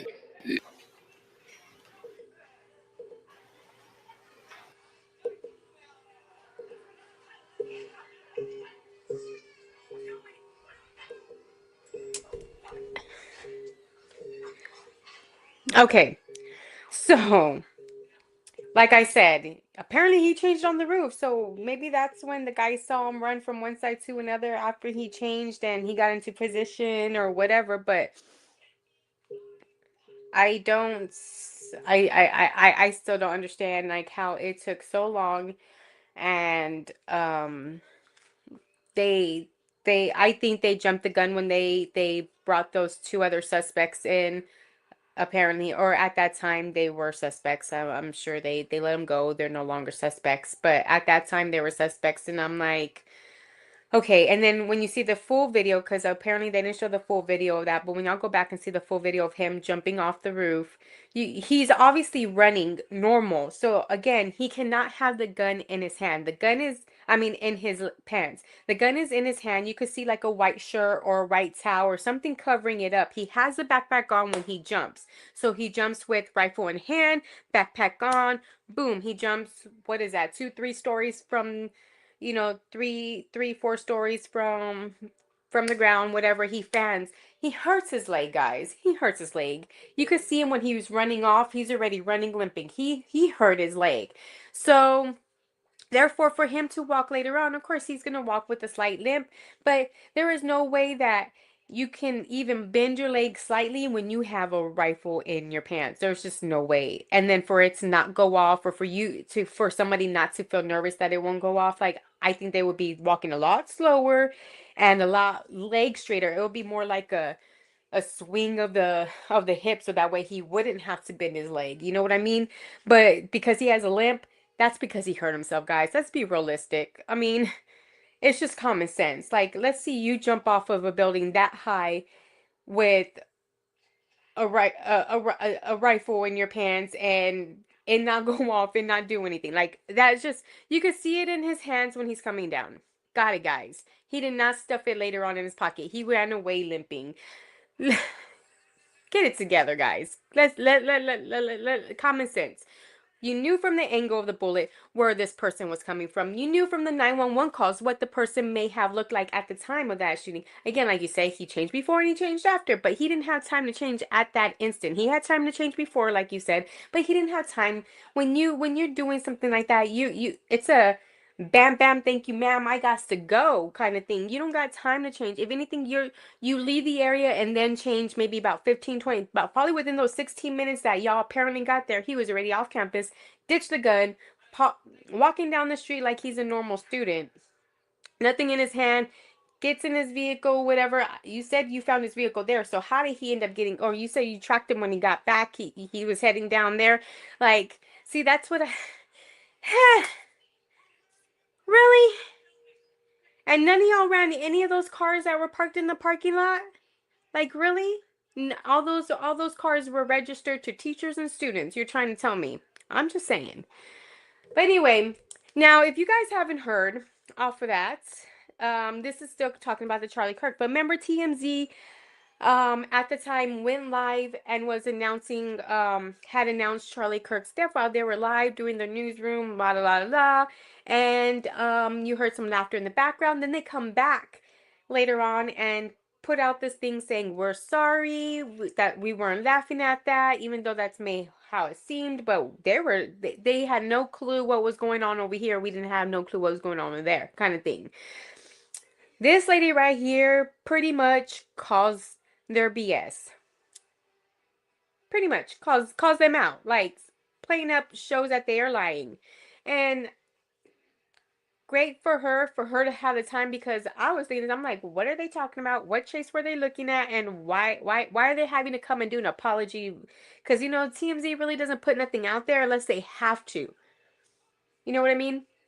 So, and again, TMZ was one of the first people to get the video of the shooter. Like, TMZ had those videos before the FBI. They even turned them over to the FBI. Like, how did they, like, the news and the FBI and the cops got their freaking news and their information from TMZ.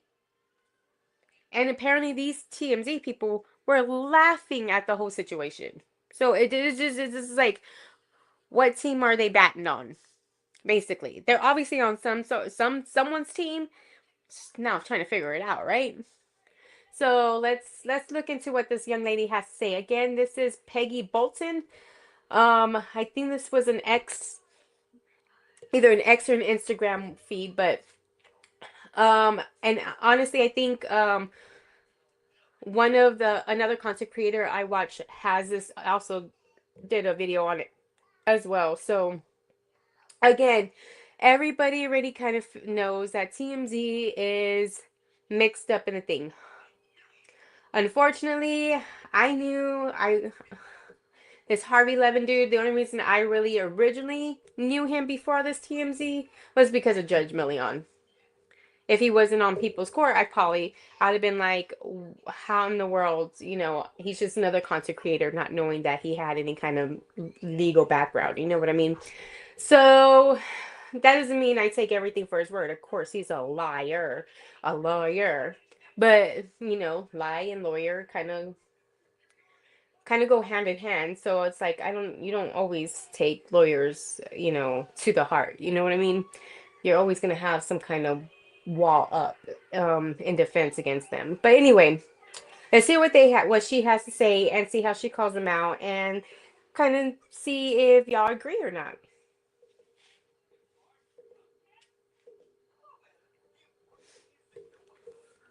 Oh, I don't need TMZ's cameras. There's nothing I love more than a good investigation, and I'm coming to you guys with the receipts. Exhibit A, the alleged car chase that they were watching. Right there on the banner below, you can see it started in Temple City, and we saw that. Go ahead, Philip. Well, I wanted to let you know that President Trump has said Charlie Kirk has died. So that is the breaking news that we are likely about to have with ABC News. Exhibit B, the giant clocks around their office. Exhibit C, don't worry, you won't have to do the math because I've done it for you. Timestamp, time. It is 1:07 and 15 seconds in the afternoon, with the timestamp on their video of 3 hours, 42 minutes, and 5 seconds. For 3 o'clock in Utah time, which is 2 o'clock Pacific. Exhibit D, we have the cheering starting at exactly 4 hours, 17 minutes, and 15 second mark, which is a difference of 35 minutes and 10 seconds. So if you take the timestamp plus the clock saying it was 1:07 and 15 seconds, add 35 minutes and 15 seconds, what time would you have? 1:43. So they technically were watching a car chase video. What do you think they were cheering for? People in the back room away from our news desk here who were watching a car chase, and they were laughing, they were clapping, and you could hear it out here. And we want to make a couple of things clear. One is that I know these people, and they were not laughing, they were not reacting that way about Charlie Kirk's assassination. They were not. They would not work here if they did.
you.